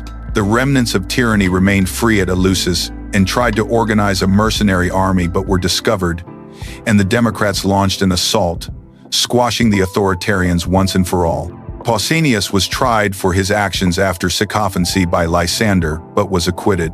Although Athens had preserved its political identity, Sparta was now the undisputed grand superpower of Hellas, but this would not last long. Sparta's constitution was suited to an isolated state needing social harmony. it was not suited to running an empire. Soon, many allies like Corinth and Thebes began to break away. Eager to maintain its status as top dog, Sparta soon began to terrorize upstart states like Elis and try to recover its reputation as the champions of the Hellenic world, which had been tarnished due to their alliance with Persia. To that end, under the reign of King Agesilaus, Sparta began to campaign in Asia Minor. Thebes eventually grew as a power and expanded its influence throughout Hellas, a trajectory seen since the final years of the Peloponnesian War. Ironically, in the Corinthian War of 395 to 387 before the Common Era, four unlikely allies, Thebes, Argos, Athens, and Corinth, came together with the help of the Achaemenid Empire to fight off the Spartans, resulting in a conflict which ended in a stalemate. However, after this, Athens regained its long walls and became a major power once more, though never an empire like before. Thebes would eventually become its own small empire, but this was an ephemeral victory. Soon, from the northern plains of Macedon, the Argead dynasty would grow, and through far more prudent diplomacy, become a pan-Hellenic superpower. Ironically, this kingdom that was only a side actor in the Peloponnesian War, and one considered backwater and barbaric by the rest of Hellas, became the leader of Hellas. But such is the unpredictability of geopolitics. Overall, the Peloponnesian War had a devastating effect on the city-states of Greece. Places like Megara or Athens had severe economic losses in revenue and agricultural output. After catastrophic wartime losses, cities like Corinth had far fewer men for their hoplite phalanxes going forward. However, these pale compared to cities like Plataea and Melos, which had their whole populations executed and enslaved. War is a cruel affair and was particularly so in ancient Greece, and we can imagine Athena and Ares wrestling over the fates of the cities, while the three fates weaved and cut the lines of myriad lives. A sort of implicit factionalism arose throughout Greece, as oligarchs and democrats fought repeatedly in cities. Scholars have debated the geopolitical lessons of the Peloponnesian War. Civil strife, which often made or broke cities, has been highlighted by some, especially in terms of Athens, where everything was debated. This has led some modern commentators to question how efficient a democracy can be when at war. This criticism is refuted by others, who point out how Athens survived and even thrived after major losses such as Syracuse, and even after its final defeat in the war. Either way, the Peloponnesian War has become a quintessential study in geopolitics, with its shifting alliances, chaotic battles, and epic struggles. Thucydides himself, the historian whose sources we have most relied on, has gained an incredible reputation as a scientifically minded and rigorous historian. His goal, to make the conflict Aegospotamoi, AI, or eternal possession, has defined history and how we perceive war. Discussions on his realpolitik views and whether he favored realism in geopolitics or ached for a world system in which the excesses of war were to be avoided are still debated by classicists and historians and political scientists. We can claim that he has gained himself a spot amongst the stars of history with historians like Sima Ibn Khaldun, or Garcilaso de la Vega, El Inca, and thus, our story of the Peloponnesian War ends not as an Odyssean return to Ithaca or a Dionysian return from India, but as a boulder raised by Sisyphus only to drop once more. Tragic poets like Euripides, who lived during this period, have commented on the nature of war and how the Olympians caused wars. In this twist on the Iliad's myth with its aristocratic morals, the Trojan War was caused not by Helen of Troy but by the Olympians who used a cloud eidolon of her to go to Troy, killing thousands and putting eternal blame on her while she is kidnapped at Egypt. In truth, the war was a geopolitical event with many lessons for today, and Thucydides seems to have been atheistic in his conception of war and peace. Nevertheless, we may wish to end this narrative with two reflections. One by Euripides' tragic play Helen, in which he writes, "How variable is the nature of God's eye, how inscrutable. They change the fate of mortals from good to bad, from one minute to the next. No man's fate is certain."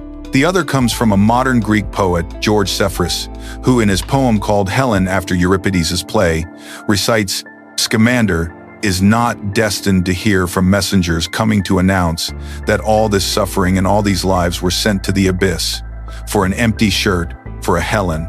And thus our story ends. Tonight's story comes to an end here, but the past never truly goes silent. It lingers like a candle's last glow, whispering its warnings, its wonders, and its unanswered questions into the present. If this journey moved you, leave a like, subscribe to Ancient Luminaries, and tell me in the comments